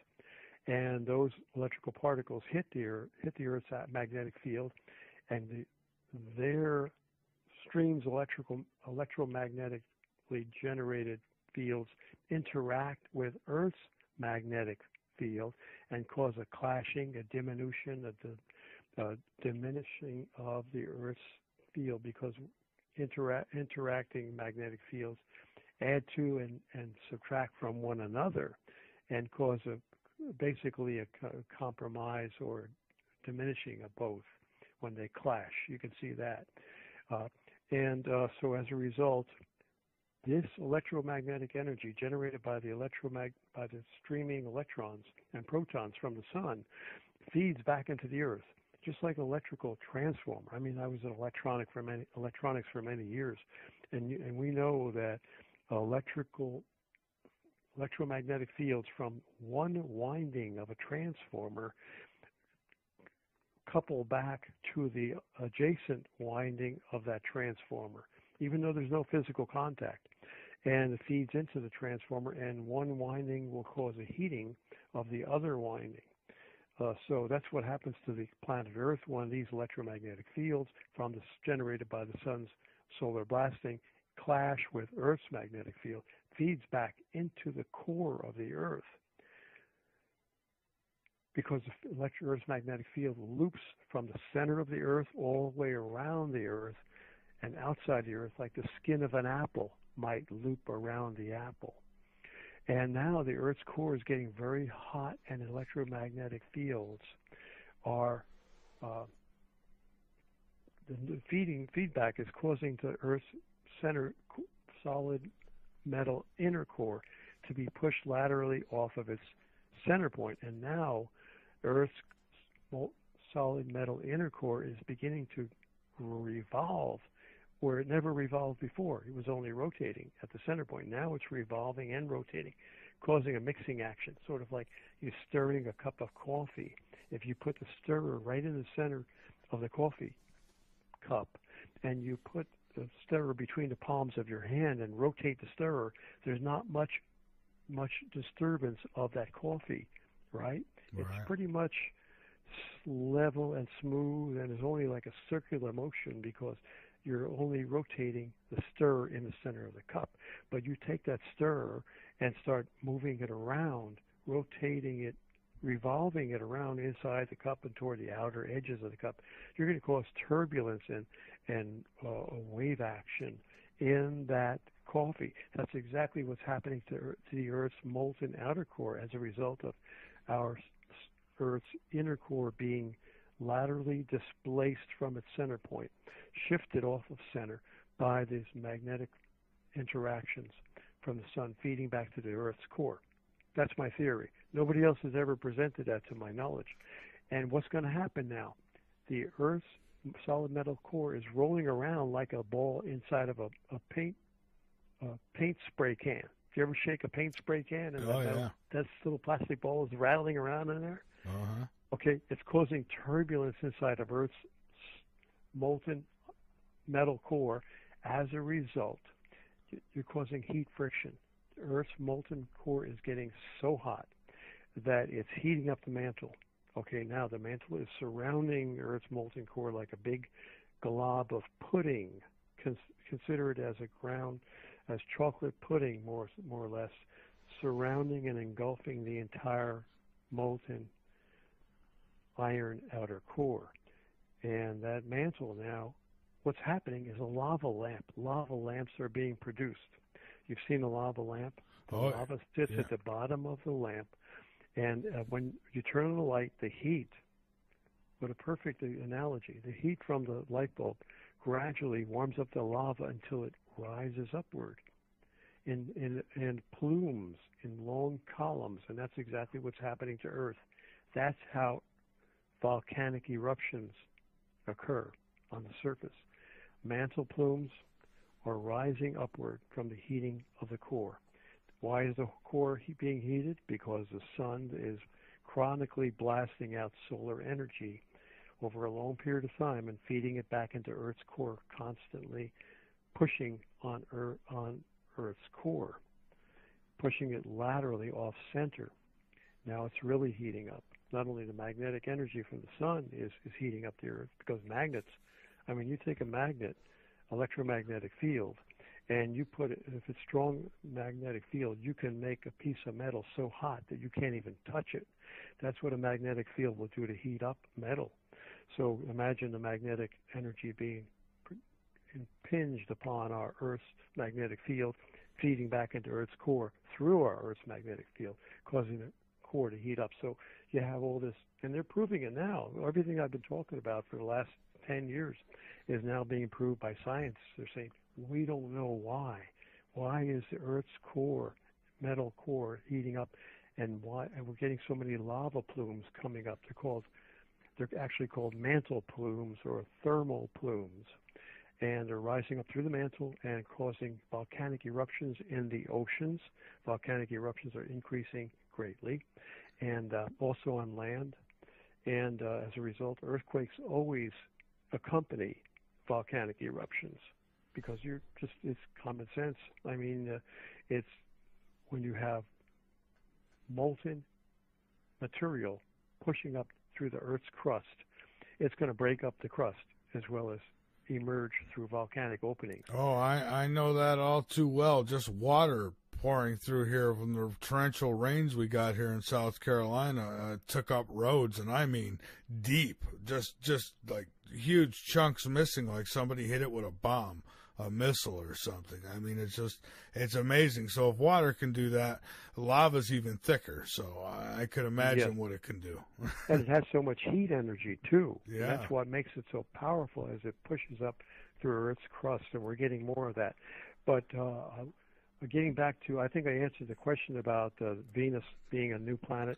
And okay, now the time indexing I was talking about before, 36.5 centuries ago, we know absolutely from tree ring count dating and also from the great archaeologically discovered explosion of the Santorini volcanic caldera on the island of Thera in the Aegean Sea, which occurred around that same time, around 1650 BC, agreeing with the dating of the tree rings, where the dating of the tree rings showed that the tree rings worldwide were narrowed. Worldwide, I mean, you can go to Wikipedia and find this out.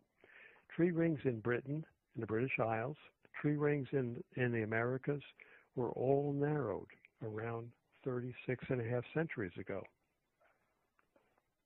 So there you go. And so the Santorini explosion of the volcano, of that caldera, and many other volcanic explosions occurred around that time, 36.5 centuries ago. Now, that was one Planet X orbit ago. Another previous Planet X orbit ago, let's say, was another 36.5 centuries ago. If you do the arithmetic and go back from 1650 BC, where the last incursion occurred, and go back another 36.5 centuries ago, you wind up on 5300 BC, 5300 BC. There are two famous geologists named Pittman and Ryan, Pitman, I believe, and Ryan. You can look them up, those two names. If you just type those two names, Pittman and Ryan, R-Y-A-N, into Google, you'll come up with their discovery of Black Sea research when they did the Black Sea research and found out that Black Sea was dumped out, became overfilled and flooded vast areas of the area around Turkey, I believe it was. They have done research and dated that Black Sea deluge to around 5300 BC, which they say was the time of the great flood of Noah's day. Well, again, at that time, the incursion of Planet X caused this great flood. It said in the Bible, in the book of Genesis, that the oceans of the deep opened up, the fountains of the deep opened up. Now, we found from the Science Channel, I wanted to broadcast a few years ago, they claim, and others, reports from scientists have also verified, that there is at least 3 to 10 times as much water beneath the Earth's crust, beneath the oceans, beneath the crust of the oceans, at least 3 to 10 times as much water beneath the crust of the Earth as there is on the entire Earth itself, including all the oceans and all the rivers and all the lakes. So when this object came by, its gravitational and magnetic forces pulled on the crust and caused it to break open. And according to the Bible, it's correct, scientifically correct. The fountains of the deep opened up and flooded the entire Earth. Now, you probably also had water coming from space too, because these objects pull in water from, well, from other planets, or from, as they come in, they suck the atmosphere off of other planets and deliver it to Earth, and as the Earth gravitationally attracts some of these comets.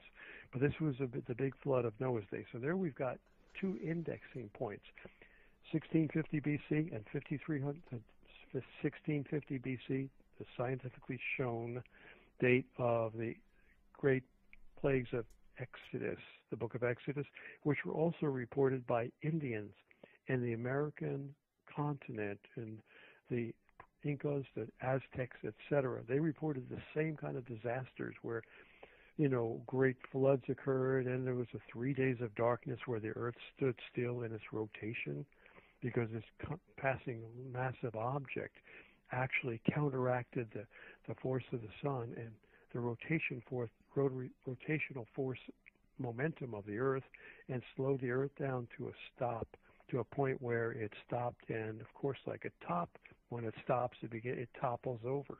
So earth actually underwent a portion of a partial pole shift at that time. Okay, 1650 BC, go back another 36.5 centuries ago. We just showed Pittman and Ryan's Black Sea experiments or studies showed that the Great Flood occurred then. Now let's go back another 36.5 centuries. That is a third Planet X orbit ago. From 5300 BC, we land on around 9000 BC, which was the time some of the best archaeologists tell us, and ancient historians tell us, that the great sinking of Atlantis occurred. And that was a major, we have vast amounts of civilizations that have been discovered under the sea. In fact, I have in front of me Edgar Cayce, the great book, Edgar Cayce on Atlantis. Edgar Cayce, I won't go into detail, I don't think we have all the time, but he was a proven psychic. He was able to heal, and that was well documented, dramatized in the Ancient Prophecies documentary from ABC TV, which I mentioned earlier, where it talked about Edgar Cayce and his life as a child. He became a healer. He would go into a trance and would heal people. He had no knowledge of what he was saying. He was asleep, but he would utter things, words, and instructions that would heal people. In fact, he was so successful, his son, Hugh Lynn Cayce, is in this documentary saying, my dad, they had truckloads of mail coming to the house. People were dying. The doctors could not heal them. They were begging Edgar Cayce to give a reading, to go into a trance and give a reading to describe how to heal their loved one. Are you still there, Michael? Yes, sir. Oh, okay. We got a break coming up in about 3 minutes. So okay, Edgar Cayce. So we documented. Many cases are shown wonderfully and dramatically in this Ancient Prophecies documentary. How Edgar Cayce healed a woman who had a bite from a brown. What do you call a brown recluse spider? Those are very nasty, poisonous spiders. Oh, they are. You could lose your leg from one of those. I know somebody who was bit by one at a seminary I worked at one point, and she was in bad shape for a while. Skin was turning black and blah. If you ever get a spider bite or anything like that, try creosote. See, oil of smoke is what Edgar Cayce recommended in his trance when he was unconsciously speaking, how to heal this woman. He actually said in the trance, they read a letter, they said, Laura has a sore on her leg, it's terribly festered. All he knew was he was hearing this letter from Laura, whom he had never met before, in a faraway place where he had never been before. Now he was in a trance, and he said, yes, we have the body. We're going through the town of he would name the town. He said, we're going through State Street now. We're going past this Wacker Street, and now we see the house. It's a green house. We're going into the house. He's in a trance now. He doesn't know what he's saying. We're going into the house. Something is on the stove. Something's cooking on the stove. We're going upstairs to a bedroom, an attic bedroom. Ah, yes, we have the body. We're going through the heart. We're going through the lungs. We're going through the arterial system. Ah, well, we have the wound. It's her leg has been bitten by a tiny brown spider while she was sleeping. Here's what to cure the woman. Apply oil of smoke, will heal her wound. Oil of smoke, Bancroft Pharmacy, Chicago, top shelf. He would say all this in a trance. It was just amazing. Yeah. It could only have come from God. Well, yeah, he's definitely connecting somewhere and getting this information. It certainly is not demonic. I mean, it's helping people, so that's a plus.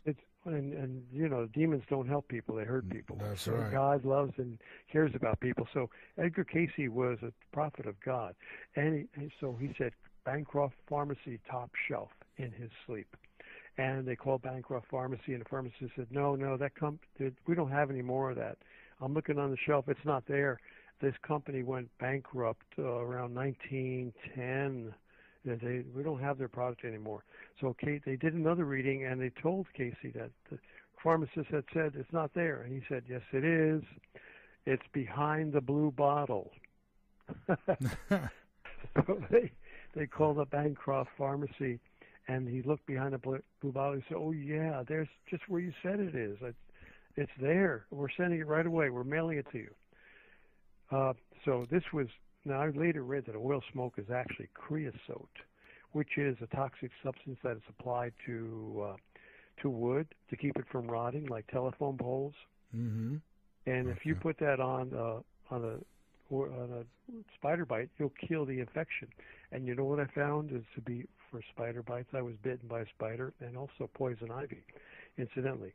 This cures poison ivy, and nobody I know of knows of any cure of poison ivy except to suffer. Oh, that's horrible. Oil of oregano, pure oil of oregano. It burns a little bit. You put it on, a few drops will cover the area, and then apply it again, and in a few hours the poison ivy is gone. I mean, It worked for me. But oil of smoke, creosote is what, you can't find oil of smoke, but creosote is what it is. And also oil of oregano, put that on a spider bite, and that could save you from from losing a limb. Okay, getting back to, so anyway, we proved that Edgar Cayce has a psychic power. In his sleep, he said things like, I'm reading from the book compiled by his son, Hugh Lynn Cayce. Edgar Cayce on Atlantis, and we don't have time to get into Atlantis. 9,000 BC. Nobody knows anything about Atlantis. But according to Edgar Cayce's readings from God, and he couldn't make it, there's no way he could have made this up. He was in a trance. He said they had power plants that were so fabulous.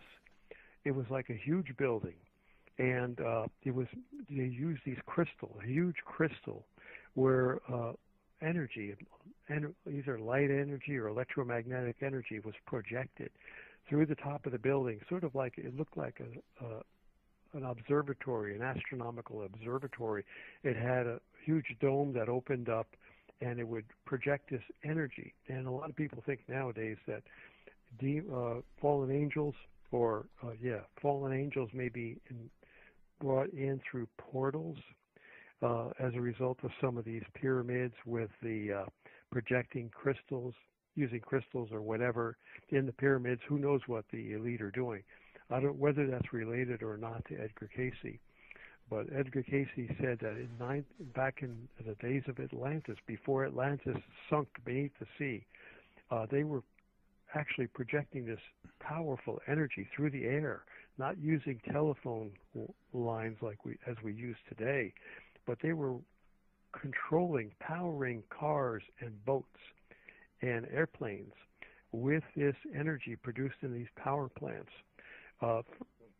radiated through crystals, large crystals, but that's an incidental point to the sinking of Atlantis. What he talks about in the end of the book, and some of his readings, on page 158, as I recall, I'm going to read to you. These are some of the things Edgar Cayce said in the trance, in addition to the healing. We have a break? Yeah, we got to take our break, John, so hold on right there, and then we'll pick back up on Casey, because I have a question from the chat to throw at you about Casey as well, and that's whether you thought he was a prophet or not. We'll get to that when we come back. John DiNardo is my guest, folks. We're back, and so it was Edgar Cayce a prophet? Before you read that, yes, he was a well-known and prophet. His name was typically, they called him the sleeping prophet, and his literally thousands of superhuman predictions that healed people beyond the knowledge of anything that modern medicine could do. His thousands of readings in a trance-like state that healed people who were unable to be healed by the medicine, the doctors of the day, prove that Edgar Cayce had supernatural information coming to him while he was in a trance. He was one of the greatest prophets in history. So we've established that his credibility as a prophet. Now, to carry that further, to establish the credibility of these statements that I'm going to read to you about Earth changes, I'll read them to you now from the book Edgar Cayce on Atlantis. Here are the readings that he made that he had done in a trance. One of them, this one comes from 1934. Quote, "As to the changes, physical," again, his speech is very stilted and convoluted because he's in a trance. "As to the changes physical, again, the earth will be broken up in the western portion of America. The greater portion of Japan must go into the sea. The upper portion of Europe will be changed as in the twinkling of an eye. Land will appear off the east coast of America." That could be off South Carolina, off of New Jersey, who knows. "There will be upheavals in the Arctic and in the Antarctic that will make for the eruption of volcanoes in the torrid areas.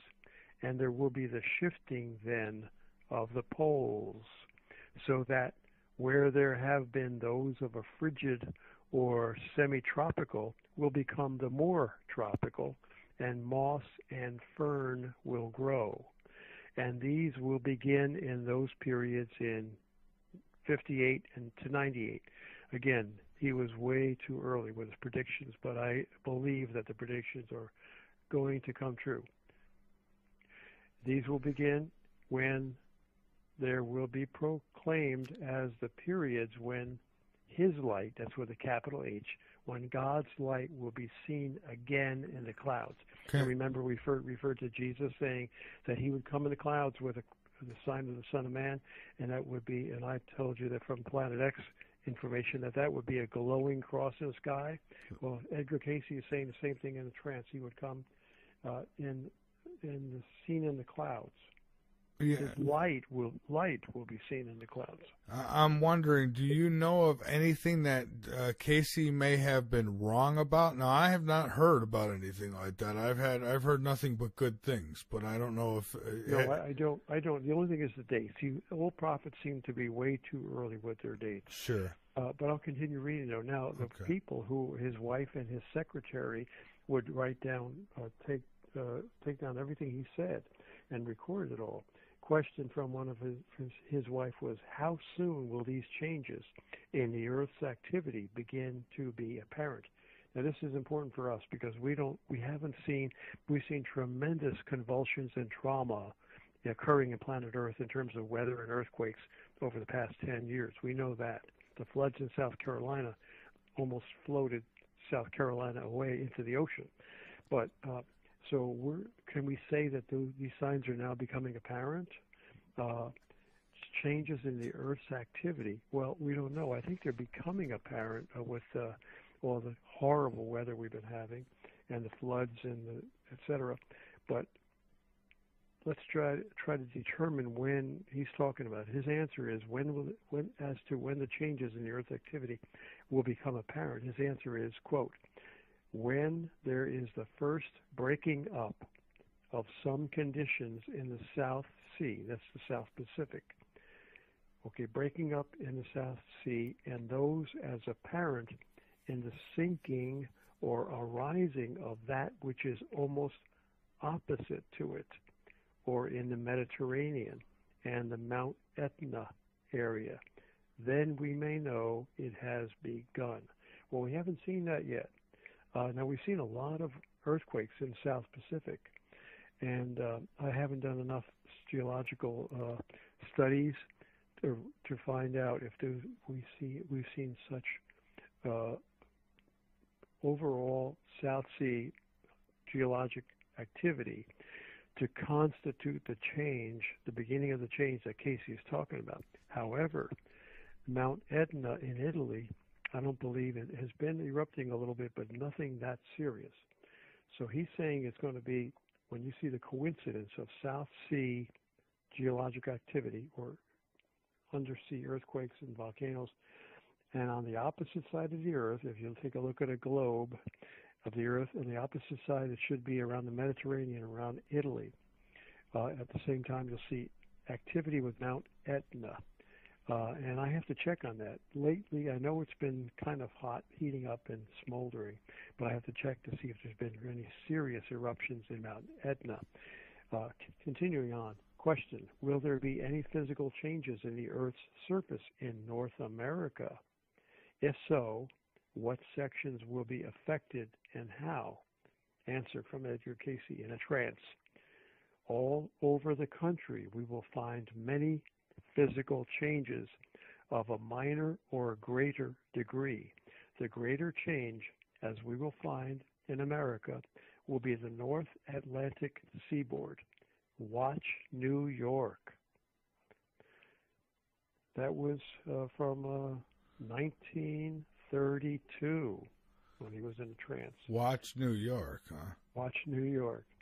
Quote, another one, quote from Edgar Casey in a trance. As to, this is from, let's see, I'll give you the year here. Anyway, as to conditions in the geography of the world, of the country, changes here are gradually coming about. Many portions of the East Coast will be disturbed, as well as many portions of the West Coast, as well as the central portion of the United States. Well, we know we've got the massive New Madrid earthquake fault in the Midwest, which is, shows sign of rumbling. That is tremendous. And we know we got the Cascadia subduction zone off the coast of Washington State and Oregon in the Pacific Ocean, which is ready to go. The scientists are all warning about that. And we've got the San Andreas fault in California, which is, I've got reports saying the big one is overdue. Okay, so many portions of the East Coast will be disturbed, as well as many portions of the West Coast, as well as the central portion of the United States. In the next few years, lands will appear in the Atlantic as well as in the Pacific.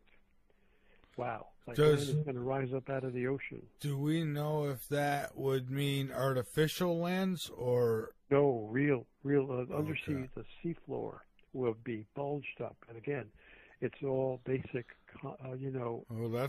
very understandable and common sense from a geological point of view, that when you have the heating up of the Earth's molten core causing these lava lamp-like mantle plumes to erupt and puncture the underside of the Earth's crust and cause volcanic eruptions and earthquakes, you're going to get this kind of activity, this land rising. In fact, off the Canary Islands, on the west coast of Africa, the Canary Island chain, there have been islands rising up already over the last few years, and we have news reports that I've been following about land rising up, little volcanic islands pushing up from the ocean and appearing above the waterline.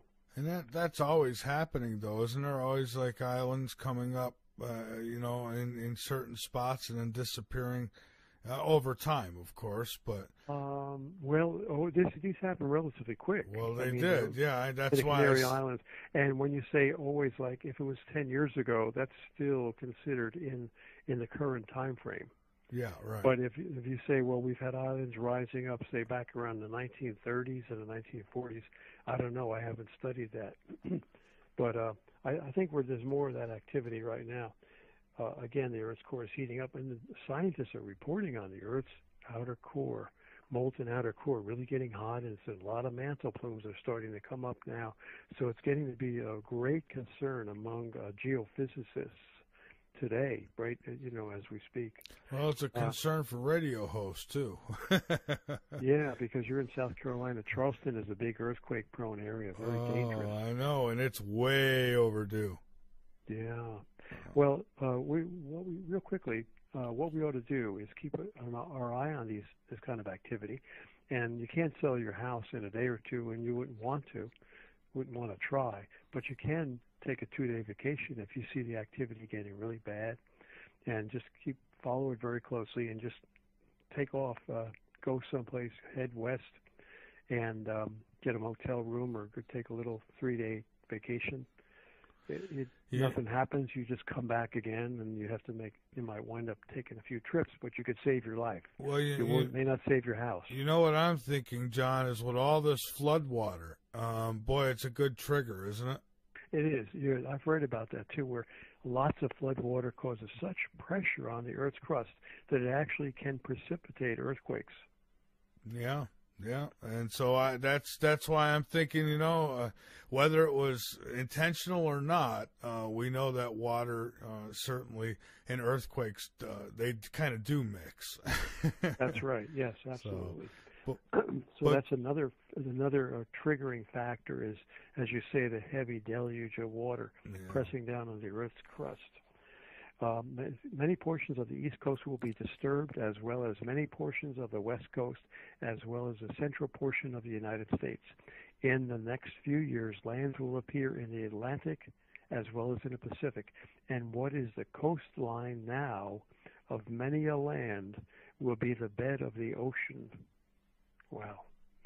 Even many of the battlefields of the present, that was 1941 when he was speaking. Many of battlefields of the present will be ocean, will be the seas, the bays, the lands over which the new order, he called it the new order, the lands over which the new order will carry on their trade as one with another. You see, he even prophesied a new world order when he was in a trance. I see. Portions of the now east coast of New York, or New York City itself, will in the main disappear. New York City will disappear. This will be another generation, though, here, while the southern portions of Carolina, Georgia, these will disappear, and sooner than New York. And this is Carolina all happening. Georgia. And this is all happening, and this was all predicted by Casey. Casey in his trance in 1940s, 1930s. Yep. Wow. Continuing, the waters of the lakes, the Great Lakes, will empty into the Gulf of Mexico. Imagine the Great Lakes emptying into the Gulf of Mexico, rather than the waterway over which such discussions have been recently made. He's referring to, in other words, he's saying the Great Lakes will empty into the Gulf of Mexico rather than emptying into the St. Lawrence Seaway as they do now. Mm-hmm. Well, so, that's not a good in other words, the U.S. will probably split open along the Mississippi, and the Mississippi will widen tremendously. That's what Dr. Rand has said, that's what's going to go down. And we could take a few extra minutes, John, if you got more you want to get through, because I want to hear it. Okay. Continuing, then the area where the entity, now he talked about entities and in his trance, he used stilted language. Then the area where the entity that's talking about himself is now located, which is Virginia, they say parenthetically, in Virginia Beach, where he lived. Then the area where himself, the entity, is now located will be among the safety lands. I don't know. Virginia Beach, I wouldn't want to be out there. It's too close to the coast for me. They got hit pretty hard with the last flood, the last rainstorm. But he may be right. They will be among the safety lands, as will be portions of what is now Ohio, Indiana, and Illinois, and much of the southern portion of Canada and the eastern portion of Canada. Those will all be what he prophesied as being the safe lands. What about Buffalo, New York? I guess that's gone. Well, he says the eastern portion of Canada, that's pretty close to Buffalo. So sounds like that area may be safe, according to Casey's prophecies. Oh, good. And he says much of the southern portion of Canada, okay, that's southern Canada, and the eastern portion, so southeast Canada, will be pretty safe. That's Buffalo, basically. While he says, however, the western land, much of Canada, much of that is to be disturbed in this land, Canada, as well as much in other lands too will be disturbed. So western Canada is going to be disturbed. Continuing, the earth will be broken up in many places.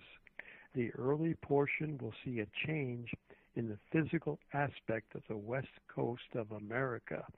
So in other words, the first signs he's saying of the breakup of the U.S. will be in the west coast. And then it looks like then the next breakup will be the Carolinas and Georgia. And then after that, New York. Oh, so someone just asked me about Rochester, New York, which is about, I guess, somewhere around 4 to 5 hours from New York City. So probably, and it's, the lake, got lake all around it. So probably an ocean on the other side, really, when you think of New York City. So probably not so safe, huh? I don't know. It's Rochester is up there, though. It's getting close to Canada. So he says True.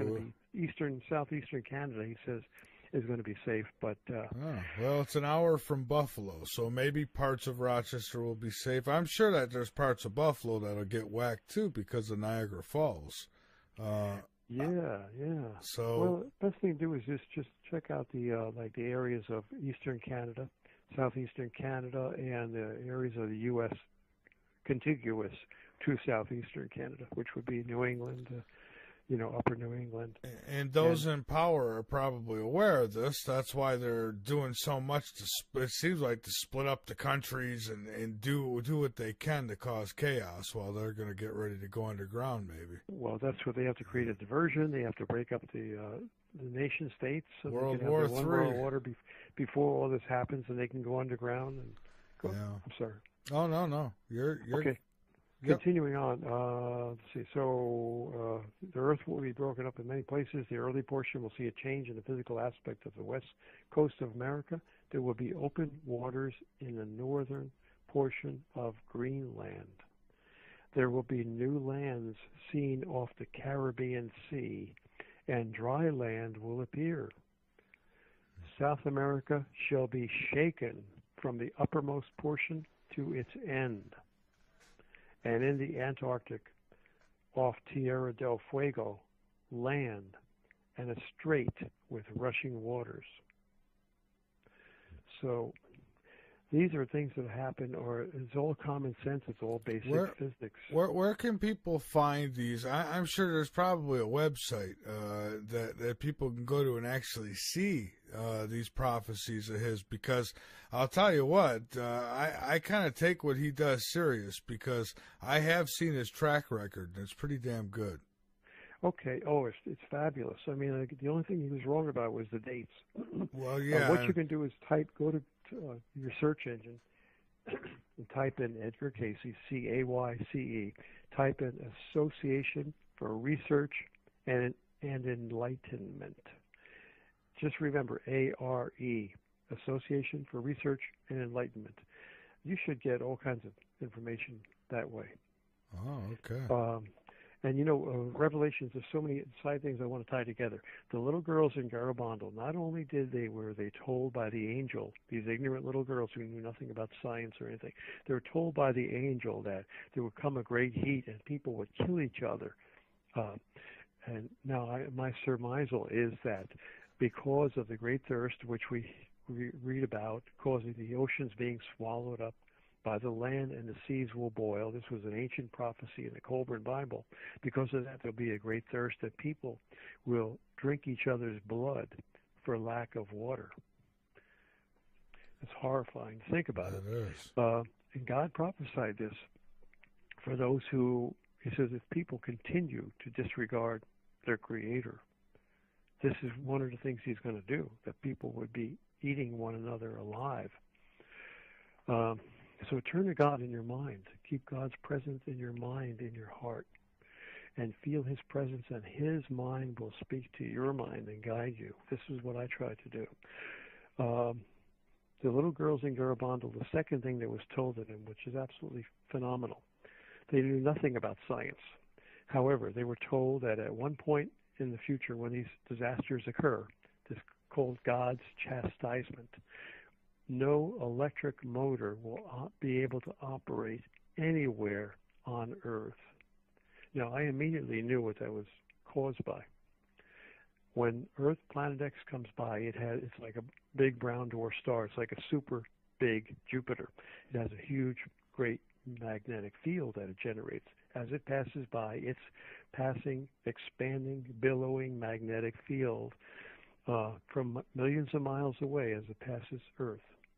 Will sweep, that magnetic field from Planet X will sweep and engulf planet Earth like a ghost passing through a wall.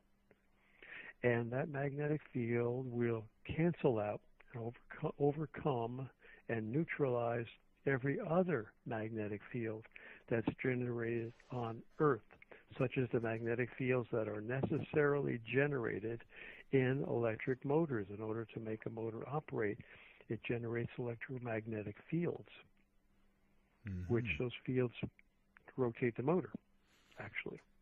So no motor will operate because Earth will be swept by and engulfed like a ghost passing through a wall by Planet X's powerful electromagnetic field.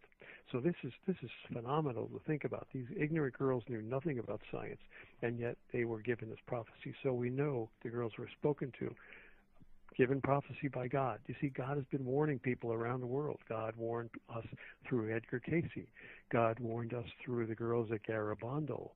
And God warned us through the girls at Fatima, three little children, the two girls and a boy at Fatima, Portugal in 1917.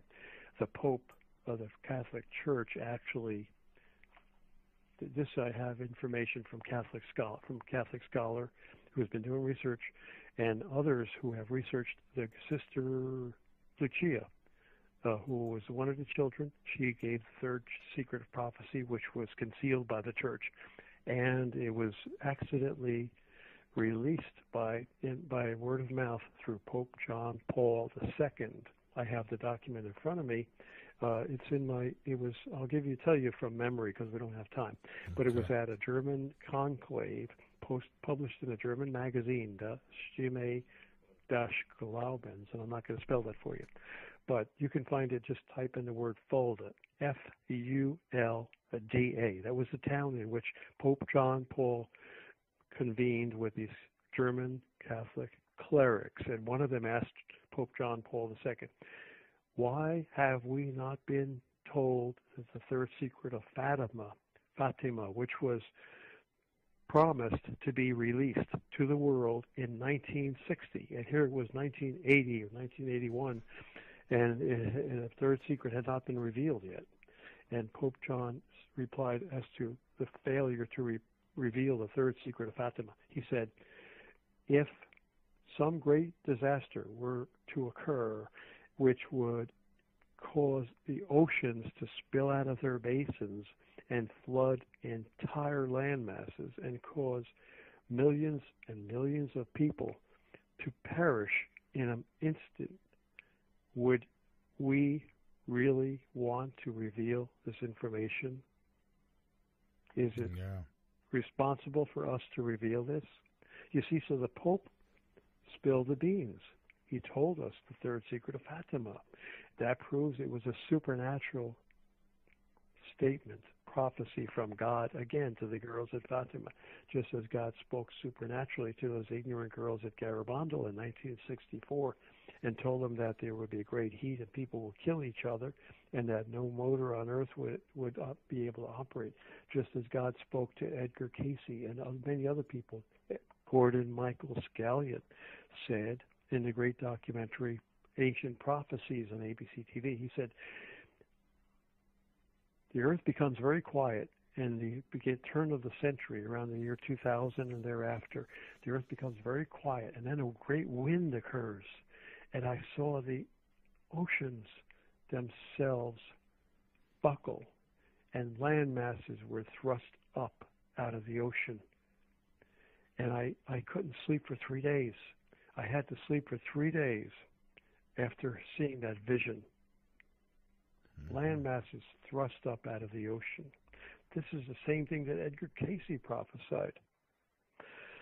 So we have all these people being contacted by God and warning them that they have to turn their hearts to God. All right. Their minds and thoughts. Well, John, we're definitely at the end here. I've stretched it as far as I can. We're about 8 minutes over. But John, I thank you so much, and listeners are telling me I need to have you back and maybe do a show just on Casey. And maybe go, talk about the prophecies again in length, and we can do that. So maybe in November, if you're interested, we could put something together.